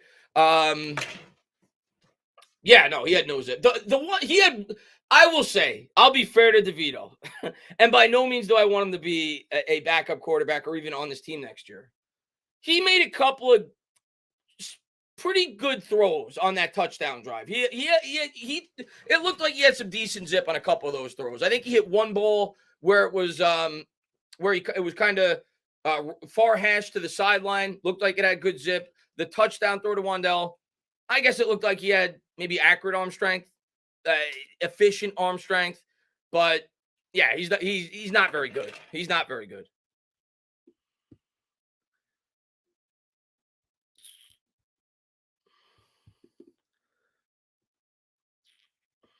We should have traded for Josh Dobbs. Yeah.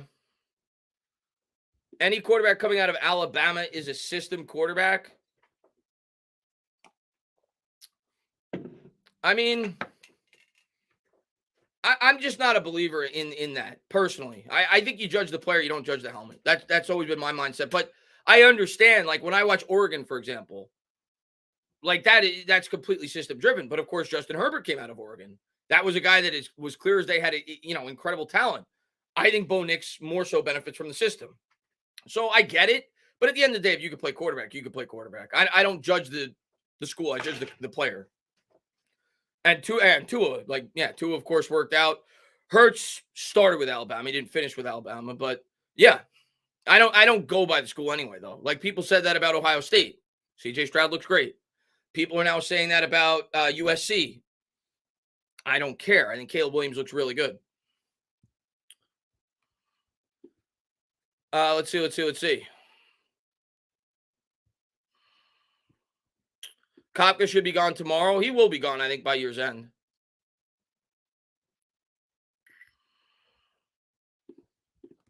You think Neal should go to guard, not getting? I think he will. No, well, I shouldn't say I think he will. I think he should next year. I think they should. Yeah. If I don't know if they will. Maybe they'll start him at the tackle next year. But I think let's put it this way: I'm not against Neal playing the tackle to start the year next year, but if he's not showing significant progression early, I think you need to have a quick hook, and I think you need to say, all right, let's see if he can play the guard. So I'm not going to scream if they start him at the tackle to start the year next year. But 4 or 5 weeks in, I think you have to have a quick hook, and you have to see what he can do with the guard because he ain't getting it done. Muted Growl says, no AT, Neal regressed, DJ hurt, Saquon hurt, Waller hurt, and still the Giants 2 yards away from being 4-5, 2 yards. This team will bounce back. That's fair, Muted Growl. You're right. In the grand scheme of things, you're right. They are 2 years. But here's what I'll say to that, Muted Growl. And I agree with you. They are technically 2 yards away from being 4-5. You could say that about any Giants team. If you go back, I know that because I've been talking about this team for the last 6 years on YouTube. If you go back and look year over year over year over year, you could say that about every single Giants team since I've been talking about this team on YouTube. You go back to the 2018 season, the Giants should have finished 7-1. They finished 4-4.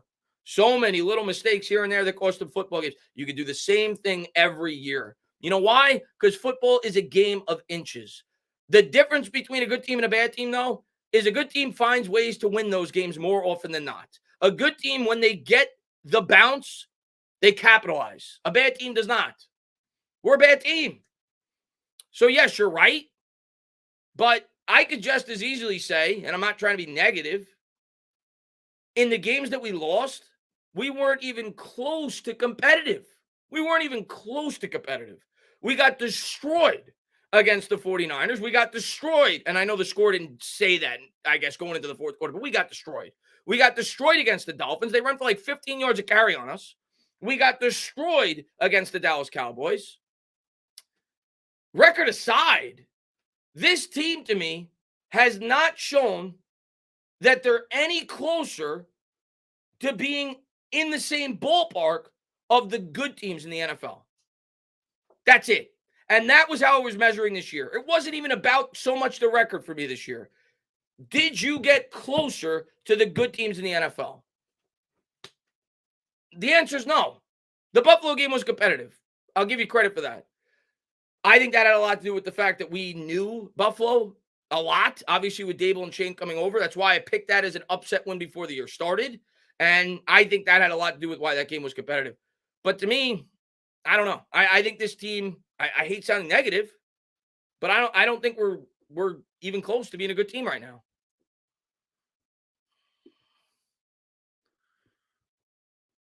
Let's see.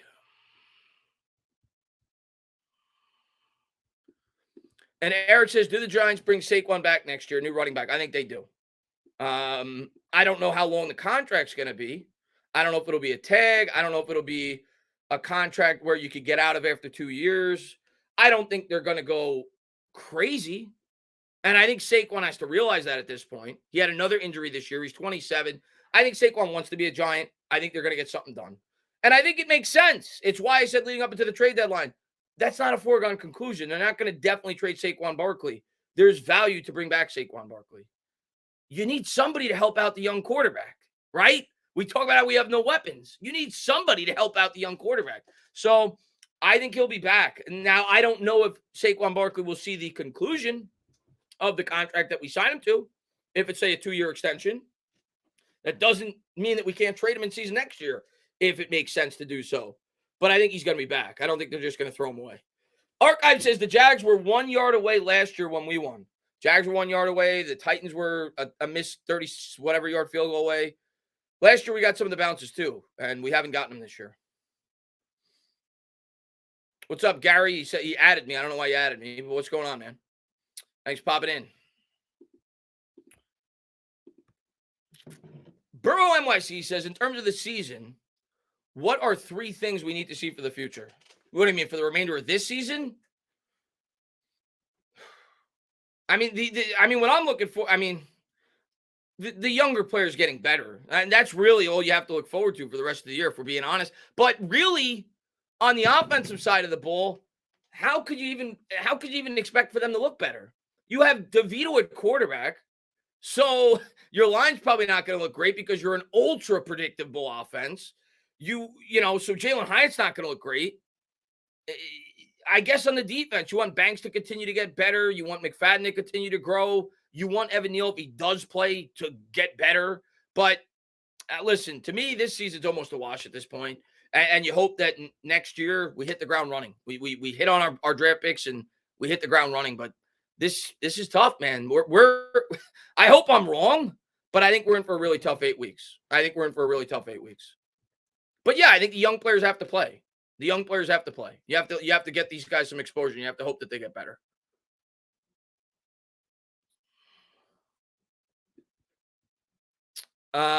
What's up, Jai? I don't watch college football. Why are folks so high on Drake May? I know it doesn't matter what school they come from, but UNC.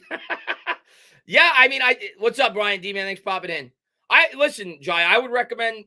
I've only watched 2 North Carolina games.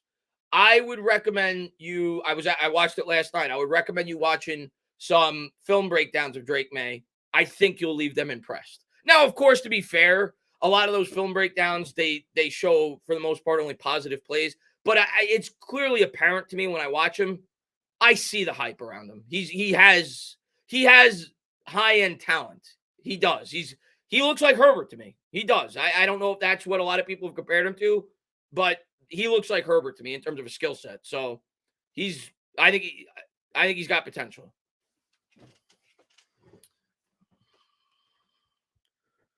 Let's see.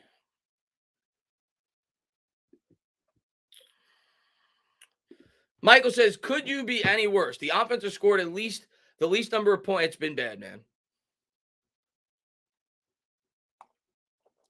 Newt says DJ was excellent last year in a contract year, nothing else to prove. I honestly don't think that's it, Newt. And I understand where you're coming from with that. He got paid. He had his best year as a pro. I mean, I just think he's gotten hurt this year, right? He's missed a lot of time due to injury. And yeah, he didn't look good. Newt, this is what I think happened. And I think Carl kind of talked about it when I had him on the channel.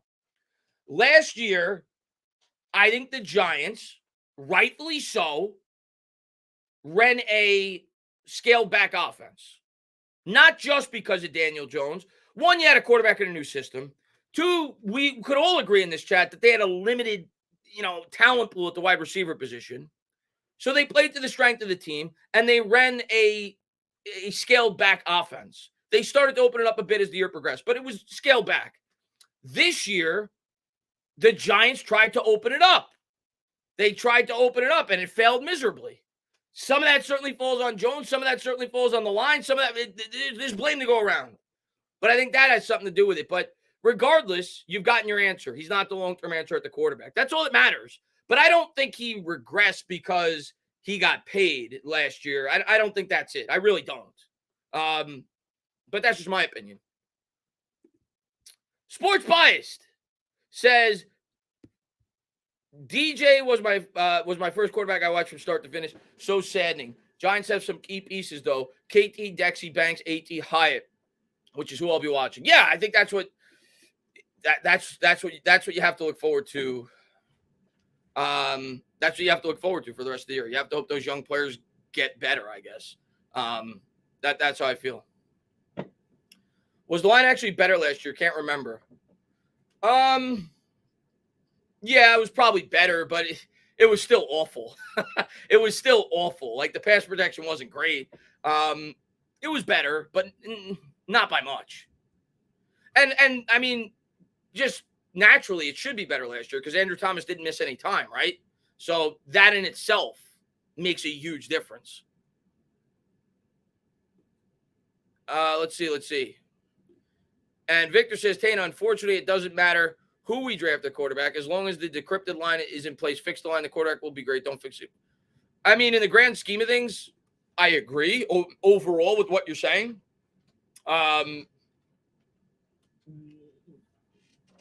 You need to draft, in my opinion, you should draft the quarterback. It's the most important position, and we're going to be in a position to take one. And it's a rich quarterback class. But in the grand scheme of things, I agree with you. If that quarterback turns out to be a great quarterback, he will make the line look better. I don't want anybody to say I'm saying otherwise. But if this line is as bad as it is now, you're not going to consistently beat the Dallas Cowboys with Micah Parsons. You're not going to consistently beat the Philadelphia Eagles. So both need to improve. The line needs to get significantly better. If this team wants to have consistent success, to be able to compete with the upper echelon teams in the NFL, they're going to need to accomplish both things. You're going to need to improve the quarterback position, and you're going to need to significantly improve the offensive line. You can't expect Houdini to come in here and make, no, you need to support the guy. So, yes, we're not going to be able to compete with the upper echelon teams until this offensive line gets much better. I don't expect a magician. I don't think David Copperfield's going to come in here and suddenly we're going to be a Super Bowl contender without a much improved overall roster. Let's see.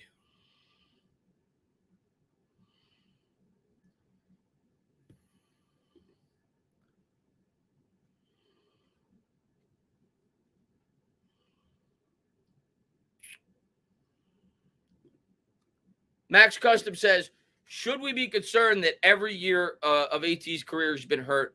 He didn't really get hurt last year, did he? Maybe I'm wrong. Maybe he got a little bit dinged up. He didn't. If I recall, I don't think he missed any time last year. Maybe he missed a game. But yeah, he got hurt in his first year with the hurt foot. I mean, football's a game of injuries. People are going to get hurt. I'm not concerned yet with Thomas, but I would say if this is recurring next year, and you definitely worry about hamstrings, you look at a guy like Darren Waller, then maybe maybe the alarms would start to go up in my head. I'm not there yet with him. I'm definitely there with Azeez Ojulari. Giovanni says, is it necessary to jump the gun and draft the quarterback in the first round? If a quarterback is drafted, maybe we could score one in the later rounds. What are your thoughts? Go defense, O-line, early. I mean, Giovanni, at the end of the day, it all depends on where we're picking, and it all depends on how Joe Schoen feels about the prospects, too. But if Joe Schoen is sold on a quarterback and you're in the position to draft one, you take the quarterback. And then you make sure that you build the rest of the team. That's where I think we are. I'm not going to fault Shane. If we're picking fifth and he doesn't love a quarterback, oh, okay, keep building. Like I don't want Shane to force it either, but I think he's going to be in a position where he's not going to have to force it. What's up, Cookie Monster? I know I haven't been easy on you for having crazy expectations early in the year, but it's our Giants. Sucks it's going this way. Hey, man, we're all in the same boat. At the end of the day, we're all in the same boat. I don't want to fight anymore, man. We know. I think most of us realize where we are now and what needs to happen. Slink says, so since we have Thomas at left tackle, would you be wary of drafting a lefty like Penix? Yeah, that's a point that people brought up in the past, and I think it's a solid point. I mean, I guess the argument would be that you could shift Thomas to the right tackle, but do you want to do that? You know, he's gotten accustomed to playing on the left side. He's been really good. But here's what I'll say to that, Slink. I personally don't love Penix. And it's not because I don't think he could be a good quarterback. I do. I see what people see in him. He's got a strong arm.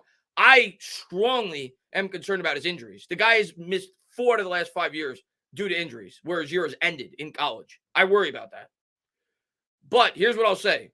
If Joe Schoen loves Michael Penix and he thinks he could be one of the top quarterbacks in the NFL, you don't worry about moving Andrew Thomas to the right tackle.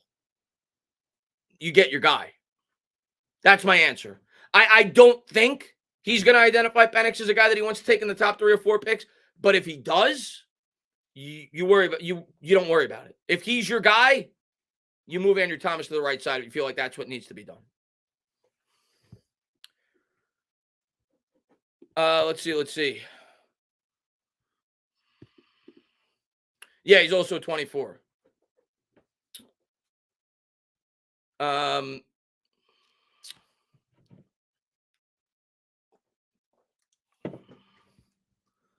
be honest, switching them around might make, maybe. And Coded says, had an idea. You and Bad Dog could have a fan vote on which jerseys and backgrounds you have during the play-by-plays. Thoughts? That's a good way to interact with the chat. We're gonna have to come up with something creative, Coded. I don't know. I ask myself every day, Coded. I ask myself every day, how do these people come back and watch my streams?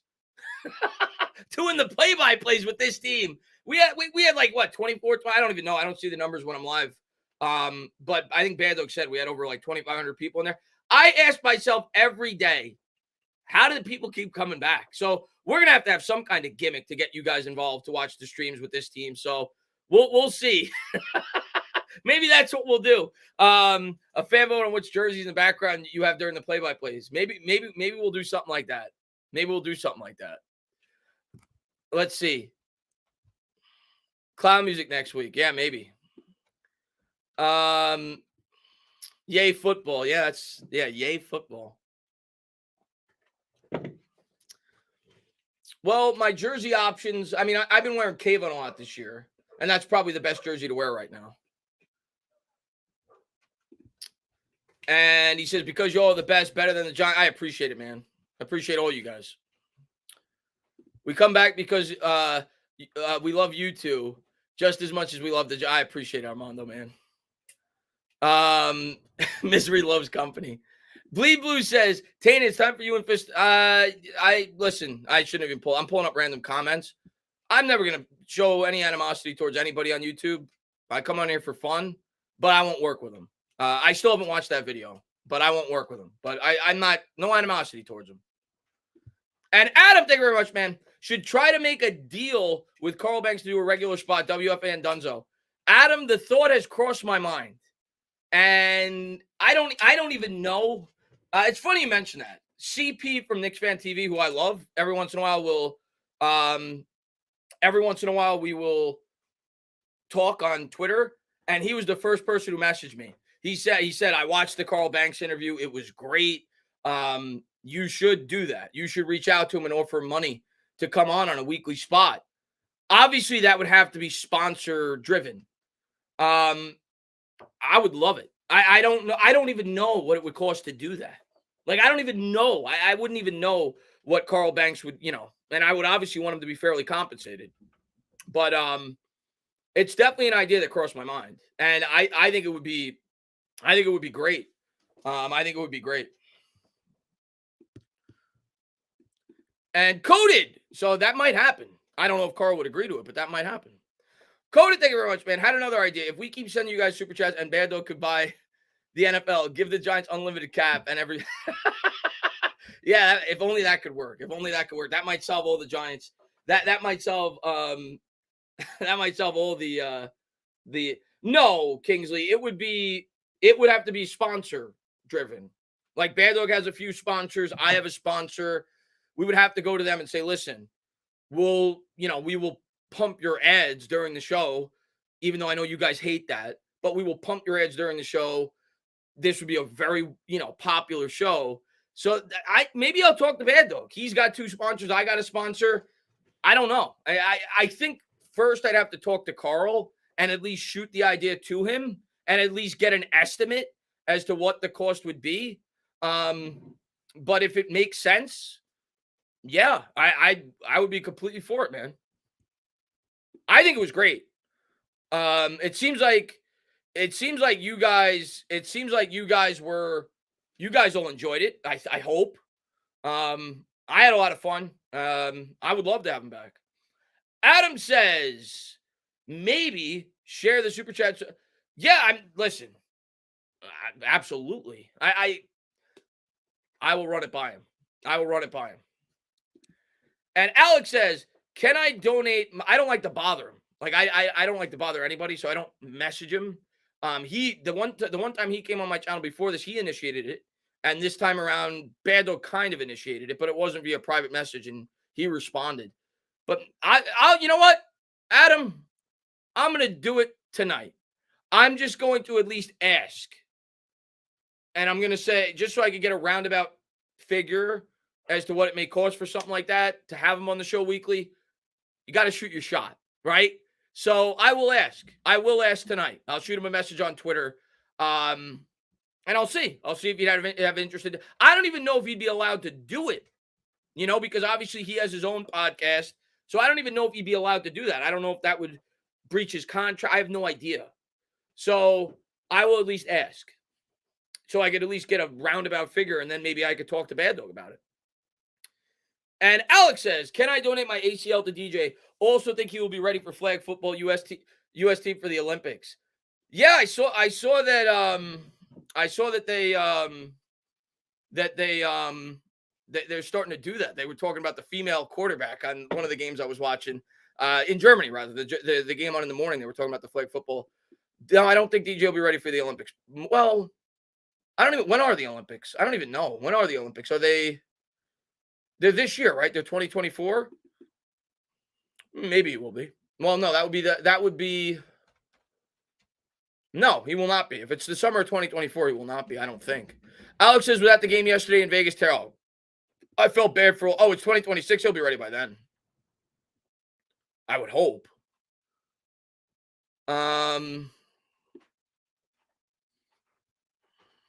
But yeah, I'll shoot my shot with Carl. I'll shoot him a message.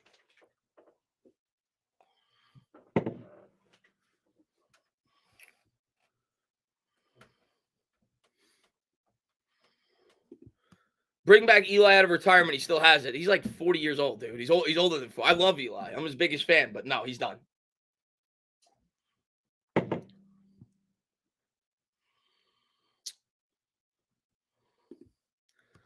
What pick do you think we get? I think we get I have no idea, man.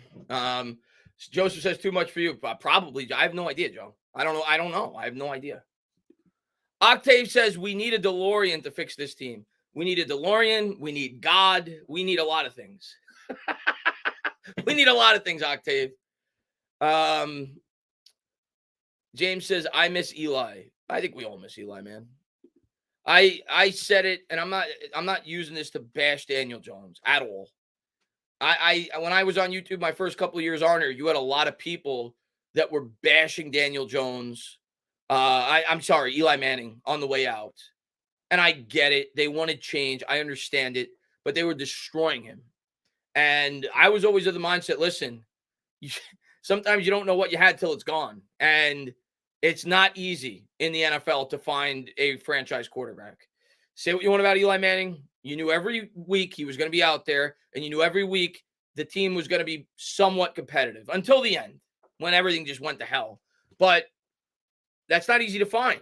There's been so many teams in the NFL that have been looking for a franchise quarterback throughout their entire existence. It's not easy to find. And Alex says, Williams and Penix are both going to be bums. Have anyone watched Williams or heard that crybaby talk or seen how small he is? I mean, he's not that small. It's not like he's Bryce Young. Like, let's not talk about him like he's Bryce Young's like 5'8". He's like 5'9". And maybe the chart says he's 5'10". He ain't 5'10".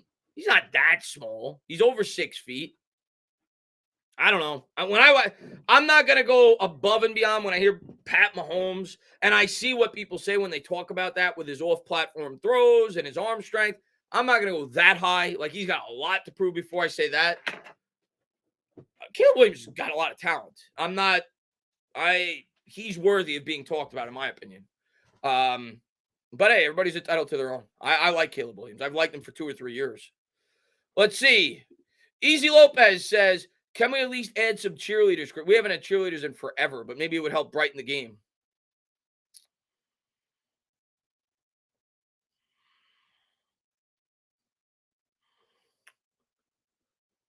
Let's see.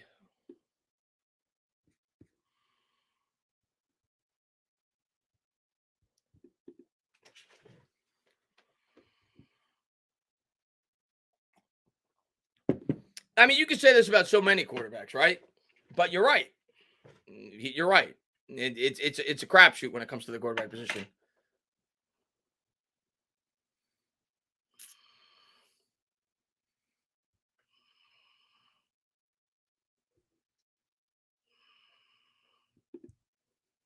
I don't know, a lot of the underrated quarterbacks usually end up being the better players. I mean, it's hit or miss, right? I mean, Andrew Luck was widely talked about. He ended up being great. CJ Stroud, he was pretty talked about. And it looks like he's going to end up being great. It's hit or miss. It's a crapshoot.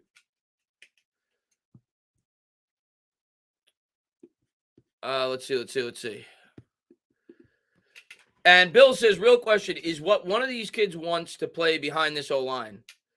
That's fair, Bill. And my retort to that would be, and I agree with you, it's not ideal. But my retort to you would be most of the time when you're being drafted first overall, you're going to a team with a bad O line. Because that's probably a big reason why they're picking first overall.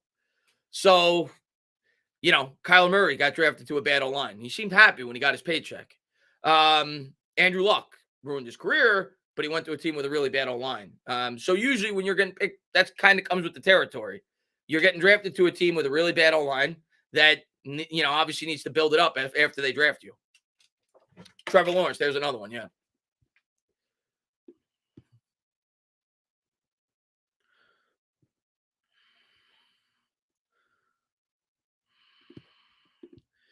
Eli Manning was the best quarterback the Giants have ever had and never missed a game. Of course we miss him. We won't have another Eli. I agree. I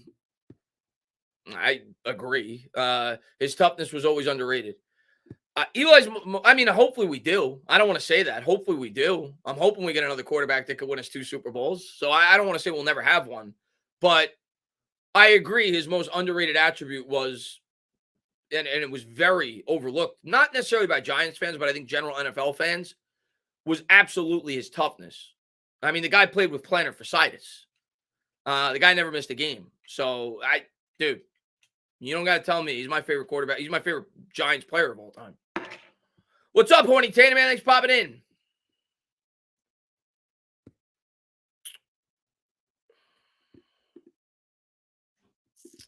Michael says, if I was Williams, I would go back to school already getting paid. No, I wouldn't. Why would you go back to school? I understand, but no. No, you're not passing up. What if you get hurt? What? Caleb Williams right now is going to be the first pick. Like, it's almost a lock. He's going to be the first pick. What if he goes back to school next year and he gets hurt? He's not going back to school. He's not going back to school.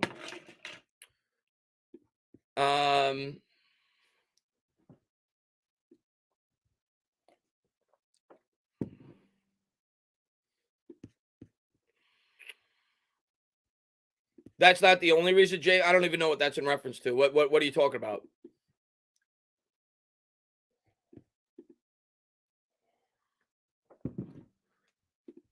Sims was great, but he dealt with injuries. Remember, he won a Super Bowl with his backup Hostetler. Yeah, I didn't get a chance to appreciate Sims. I didn't start watching the team until a little bit after that era. So that's one of my biggest regrets as a Giants fan. I wish I got to see those teams. So obviously I'm biased. I saw Eli start to finish. So I say Eli's the greatest Giant ever, but some Giants fans say Sims.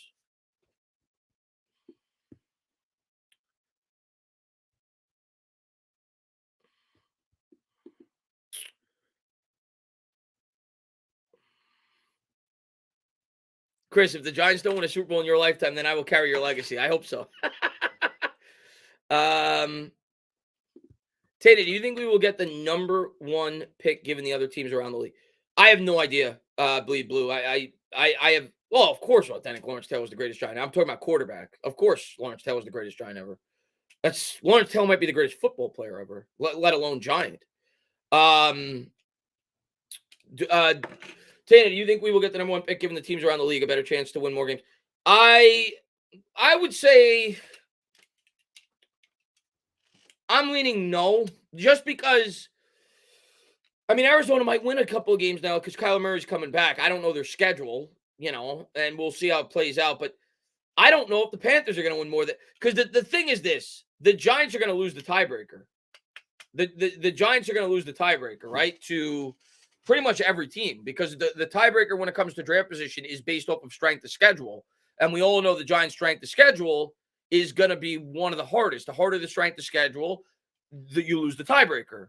So the Giants' strength of schedule is only going to get higher because they play the Eagles twice. They have 1 loss. So that's going to make it go even higher. So if they tie with one of these teams, they're not going to win the tiebreaker, more than likely.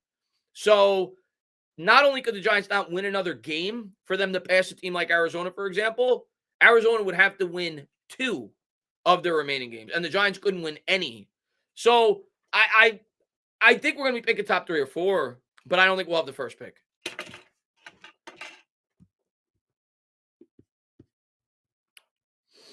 Um, who's the most underrated Giant ever? Oh, dude, that's a good question for the chat to say. I would say, yeah, I know the Bears have the Panthers pick, but the Bears would take a quarterback. Bears would take a quarterback, or they would trade out of the pick. But they would, I think, they would take a quarterback. Um, who's the most underrated Giant ever? I mean, that's such a generational question. Somebody from my generation might say Corey Webster. That was like the first name that popped in my head when you said it. Somebody from my generation might say him. Somebody from a generation older than me may say somebody else. I love Toomer. I don't know if Toomer's the most underrated. I love Toomer, but he owns every statistical record. I think Giants fans, for the most part, recognize how good of a player he was for this football team. Victor Cruz, is he underrated? I mean, Victor Cruz was incredible. Victor Cruz has I still say it to this day. People argue Odell Beckham, and that is fair. His first three years with the New York Giants were arguably one of, if not the greatest, top three greatest, top four greatest start to an NFL career for a wide receiver. Him, Justin Jefferson, Randy Moss. Those are probably the three greatest first 3 years in the NFL. I still say it to this day. If you include the playoffs in 2012, that's the greatest year ever by a New York Giants wide receiver, Victor Cruz, in my opinion, in 2012. But I think most Giant fans appreciate Victor Cruz for what he gave to this team. So I don't know if he would qualify as underrated, at least in my opinion. I think most fans recognize how good he was for this team. JPP, Justin Tuck. I love Justin Tuck's my second favorite Giant of all time. Bobby Okereke, still early, man. Jeremy Shockey. Jeremy Shockey's an interesting case because Jeremy Shockey was great, but what hurts Jeremy Shockey's legacy is when he got hurt, Eli got better, right? And I'm not saying that Kevin Boss was better than Jeremy Shockey. He wasn't. But I think that hurts Jeremy Shockey's legacy a bit as a New York Giant because Eli Manning got better, I think, because he felt more at ease. He didn't feel like he had to force the ball to Shockey. So that hurts his legacy a little bit, but Jeremy Shockey certainly was a great player. Let's see. Steve Smith is a really good one. I like that answer, Newt. He still holds the record for the most catches ever by a New York Giant in a single season. That's a good answer. Of course, Steve Smith didn't flourish when he went to the Eagles, mainly due to injuries, but that's a good one. Steve Smith, still to this day, has one of the most underappreciated plays in New York Giant history. Understandably so, because it came sandwiched in between the David Tyree catch and the touchdown catch by Plaxico Burress. But he made a catch in between that and a play. It was like a run after the catch on the sideline. I forgot the down and distance. I want to say it was like 3rd and 9. I think it was a long 3rd down, if I'm not mistaken. And he converted after the Tyree catch on that drive. People always forget about that play. But Steve Smith made a big play on that drive. Manningham's a good one. I mean, he's a solid player, but he's kind of a guy that you forget about because of how good that wide receiving core was. That's a good one. Let's see. Manningham's a good one. I like the Manningham one. That's a good one.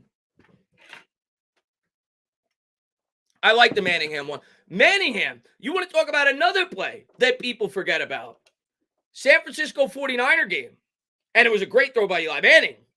Go back and watch the touchdown catch in the NFC Championship game by Mario Manningham. Obviously, we all remember the greatest throw and catch of all time. Go back and watch the touchdown catch against the 49ers late in that game. In the NFC title game. Mario Manningham, very good call by you guys. I think that's a solid answer for an underrated Giant. He was a good Giant. He was a good Giant. Let's see. Yeah, he did, Rob. He got destroyed on that play. Oshie Umenyiora. Ooh.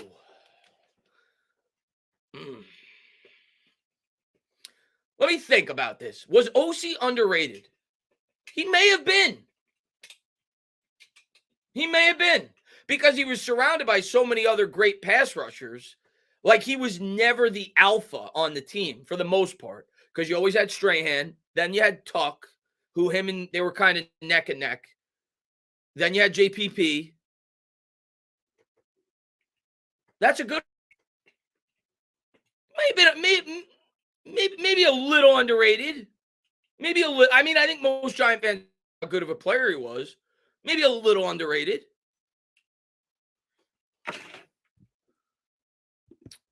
Jeff, man, thank you very much, man. Giants' biggest mistake not signing is Ed McCaffrey. What's up, Jeff, man? Thanks for popping in the stream, man. Giants' biggest mistake. I don't know what the Giants' biggest mistake is. I could go down the list. They've made way too many mistakes in recent history. I could go to there's a ton. Ahmad Bradshaw. But thank you, Jeff, man. I appreciate it. Ahmad Bradshaw. Ahmad the God. That's what my friend used to call him. Ahmad the God Bradshaw. Maybe that was his nickname. I don't remember. My friend used to say it all the time. I loved Ahmad. One of my favorite Giants of all time. I don't know if he's underrated, though. I mean, I love him. He was great. I think the Giants' offensive line might be a bit underrated as time has passed on. I think they were kind of recognized for as good as they were in the time in 2006, 2007, 2008. But I think when most people look back at the Giants team, especially for that first Super Bowl, people initially at least think about Eli, naturally, because he's the quarterback, and they think about the pass rush. They think about Strahan. They think about Tuck. They think about, OC. They think about Jay Alford when he rocked Brady late in the game, and the pass rush was fantastic. But the offensive line might be a little bit underappreciated as time has gone on, because that offensive line was every bit as good as the defensive line. So maybe that was a little bit underrated. If OC is underrated, then Bradshaw is too. I mean, it's all. I mean, some people underrate them, some don't. I don't know. Brandon says Jeff Hostetler won a freaking Super Bowl as a backup. Jeff Hostetler played really well for those teams, but of course he was also afforded the luxury of having a great, defense too. But yeah, he played really well for those teams. Good call though. Yeah, maybe he is a bit underrated. Brandon. Weston Richburg didn't play here that long, but yes, he was a solid center for the Giants. So solid interior offensive lineman for the Giants while he was here.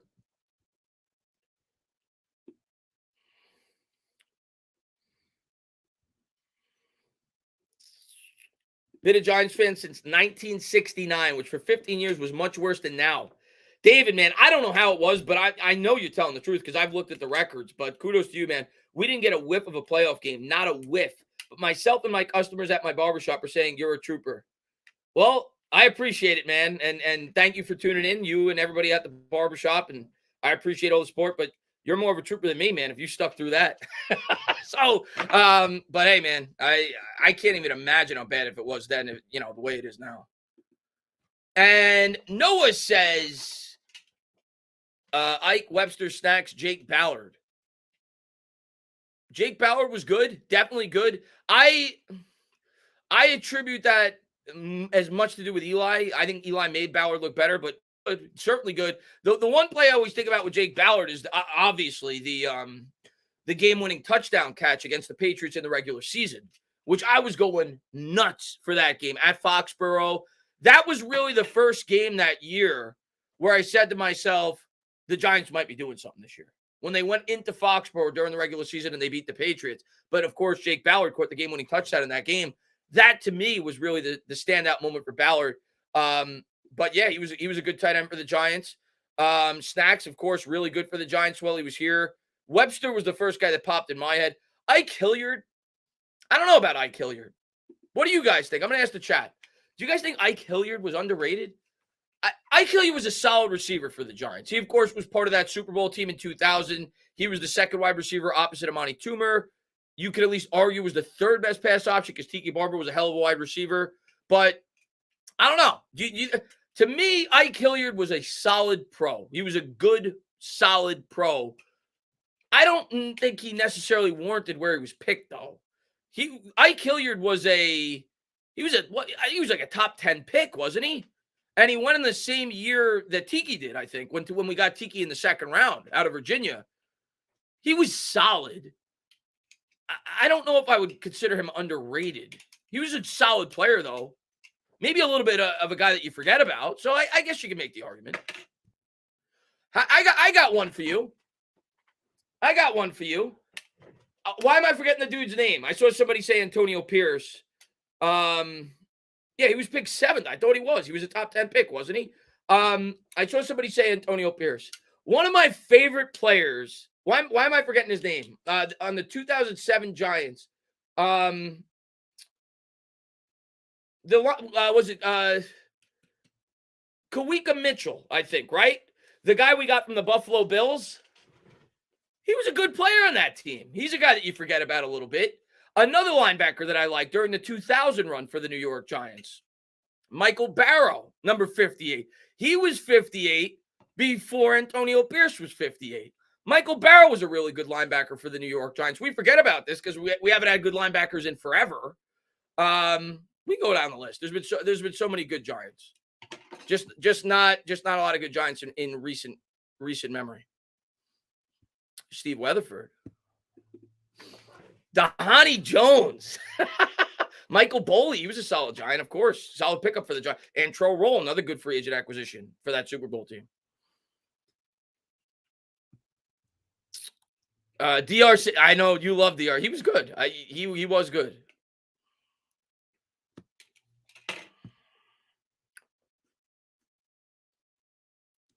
Alec Ogletree? No. Don't give me that Alec Ogletree. Don't give me that Alec Ogletree. No. That was a bad move by the Giants. Rodney Hampton, one of my favorite Giants when I first started watching the team. Probably was my favorite Giant when I started watching the team.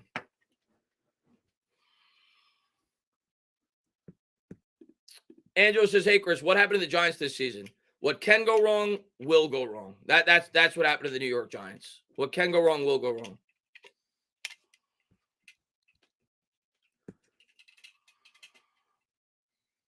Oh, dude, David Deal.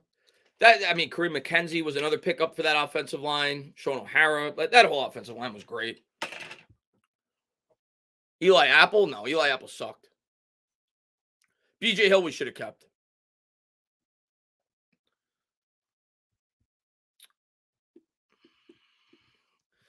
Who is I can't give you a good answer on that, Landon. Eric Flowers. Is this comedy hour? All right, let's get the chat's thought on Ruben Randall. Because he was always a very polarizing player. I couldn't stand him. I'm going to be honest with you. I couldn't stand him. But I will say, when you go back and look, Ruben Randall had some pretty productive years as a Giant. I couldn't stand him.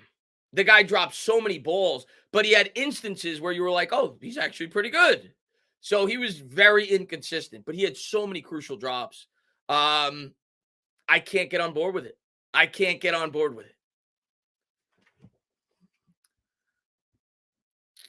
Let's see.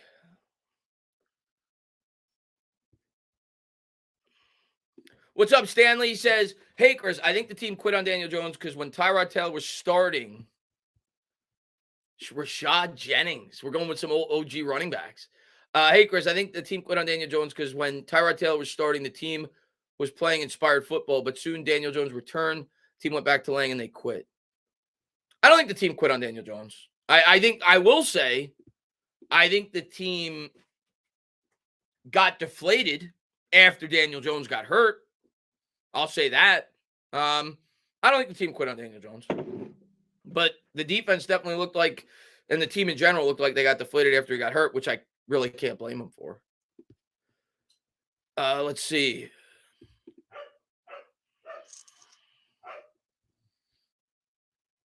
Joe Juravicious. He ended up being a good player with the Bucs.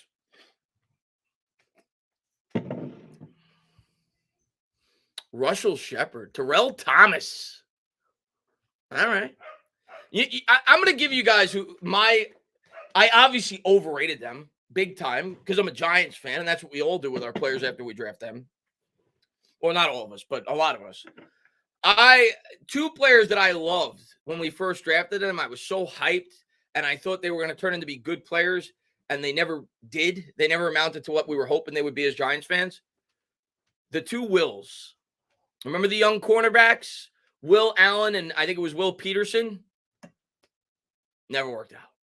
I was hype about them. I thought they were going to turn into be good, really good players for the Giants. Never worked out. They were disappointing for me. I thought they'd be good. And TC says Stephen Baker had a license plate. TDMKR. I'll add. Let me see what he said here. I'll add David Deal to the discussion. Both Diassi. Good call on Diassi. Bart Oates. I mean, one of the greatest linemen in Giant history. Roll was a dog. Kiwanuka. Rodney 27 was him. Look, Rodney was our best player, man. How about, I mean, if we're going back to that team, if we're going back, how has nobody mentioned this dude? One of my favorite Giants to watch play, especially in that era when I first started becoming ingrained in my New York Giant fanhood, watching this team. I haven't seen his name mentioned once. How about Charlie Way? I used to love Charlie Way. He was a beast. He was a beast. Chris Callaway, of course. Chris Callaway was the best wide receiver the team had for years. Let's see. Kerry Collins was a good player for the Giants.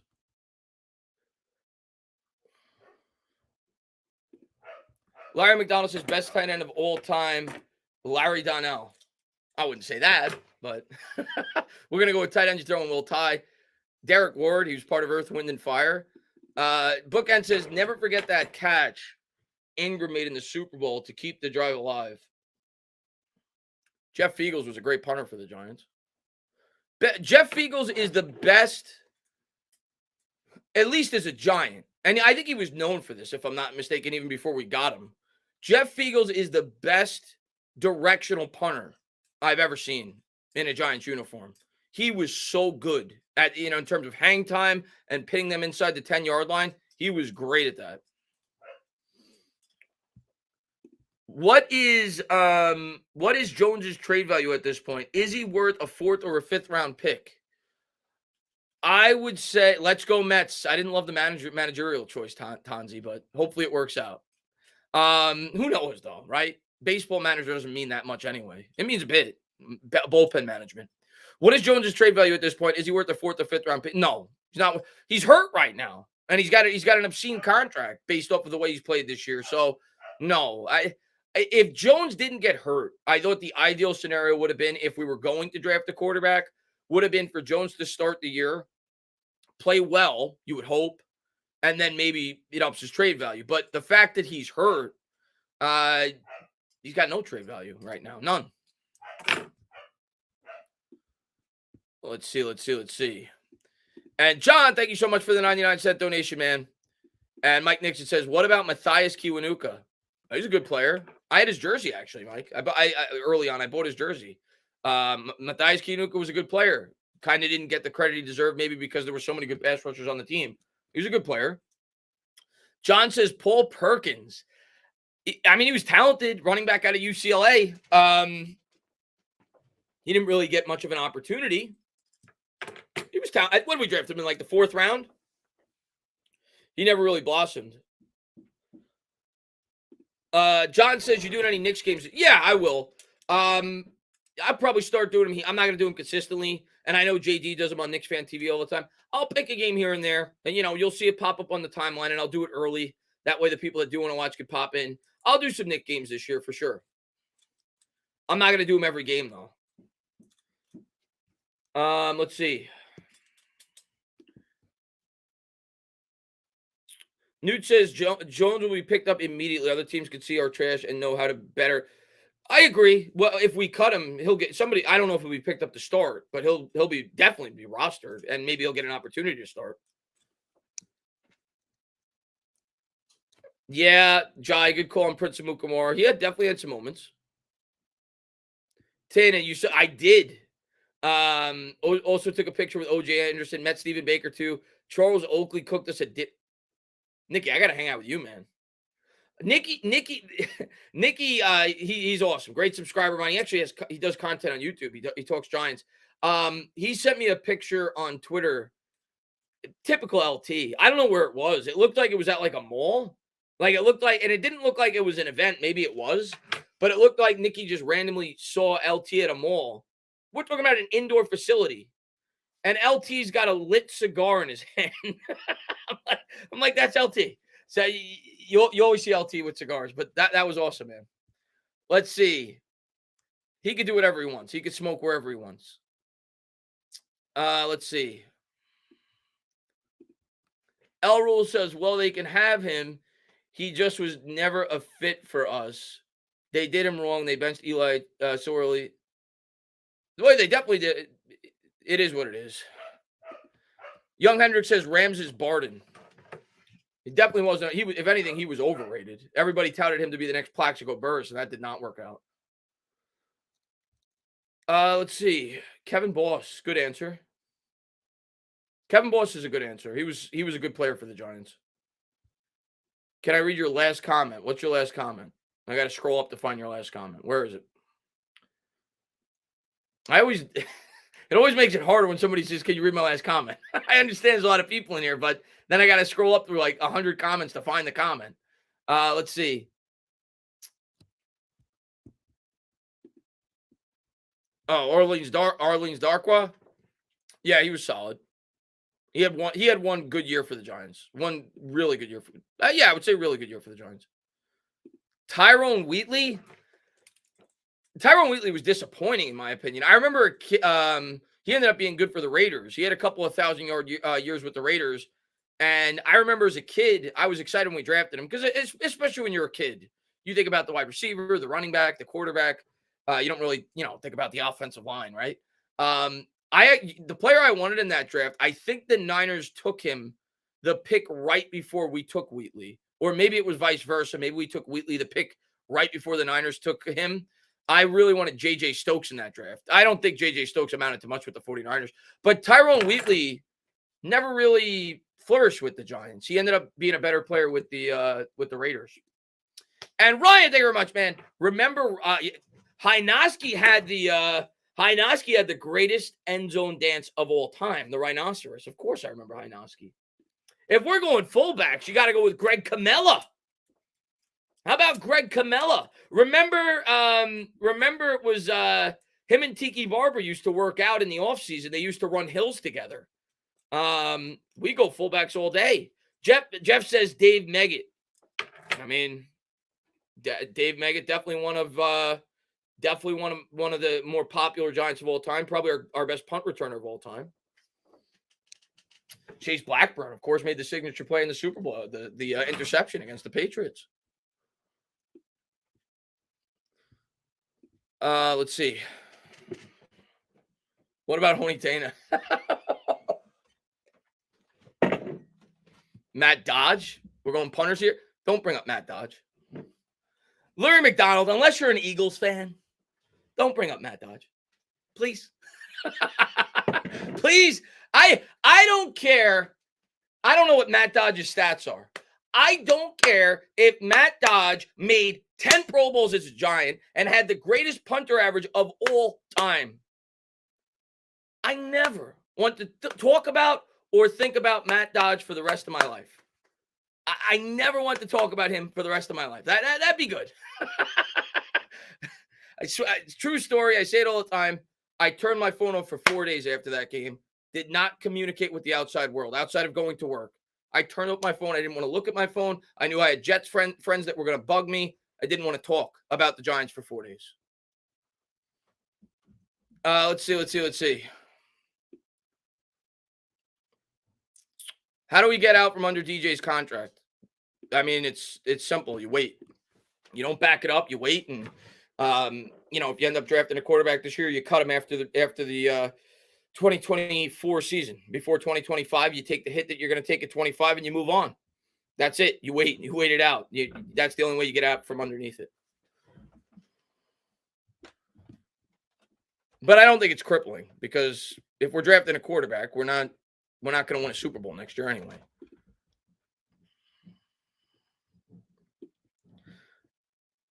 Linval Joseph. He got better after he left the Giants. Good player, though, with the Giants.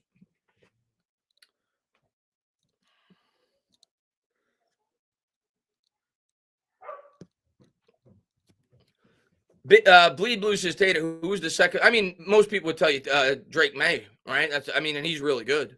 So that seems to be the consensus, top 1 and 2 in any specific order. I think most people side with Caleb Williams 1, Drake May 2, but there's definitely some people that go May 1. BJ Hill. BJ Hill is definitely one of this is how bad of a job Dave Gettleman did. Like, when you think about some of the gems or the late round value picks that Dave Gettleman made that were solid, he had a few. He had Darius Slayton. He had Julian Love. He had BJ Hill. But Dave Gettleman did such a bad job building the offensive line. He traded one of them. He had to trade BJ Hill to get, I think it was Billy Price. But yeah, no, he was a good pick for the Giants. But he ended up getting buried on the depth chart and never really got a real opportunity with the team, or as much as he should have. He had 5.5 sacks in his rookie year. And he ended up he's ended up being a really good player with the Bengals. Let's see.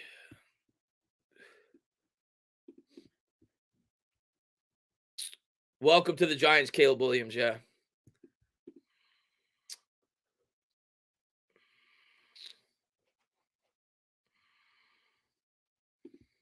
Jeremy says, even though we'd have to draft a rookie quarterback, it's going to be a lot more exciting to look forward to. Well, I think that's what it brings, Jeremy. You hope it works out, and it's going to bring hope to the fan base. And listen, his job will depend on it. Shane's going to live and die with that pick. But, guys, I got to eat. I normally try to go 2 hours with you guys when I do these lives. Yeah, I'm sure I'll be live with Bad Dog later this week on his channel. And yeah, listen, there's gonna be a lot of draft talk coming up soon. I hate to say it, but it's the truth. That's where we are. I'm not there yet. I'll wait to see for probably another month, 5 weeks. And then unfortunately, that's what we're gonna be, because our team stinks. We're gonna be talking draft by week 13, 14. That's just the reality of the situation. I hate doing it. Have to talk about by that time, by the time that comes around. So we're all going to be interested as Giants fans where this team's headed in the offseason, and there'll be a lot to talk about. Free agency, draft, who's getting canned, what coaches are coming in. So we'll all be interested in a mega turnover this offseason. We'll see who we bring in. But guys, have a great rest of your night. Enjoy the dinner. Hopefully we get a good Monday Night Football game. I think the Jets play the Chargers. Should be close. We'll see. But be good, guys. Let's go, Giants.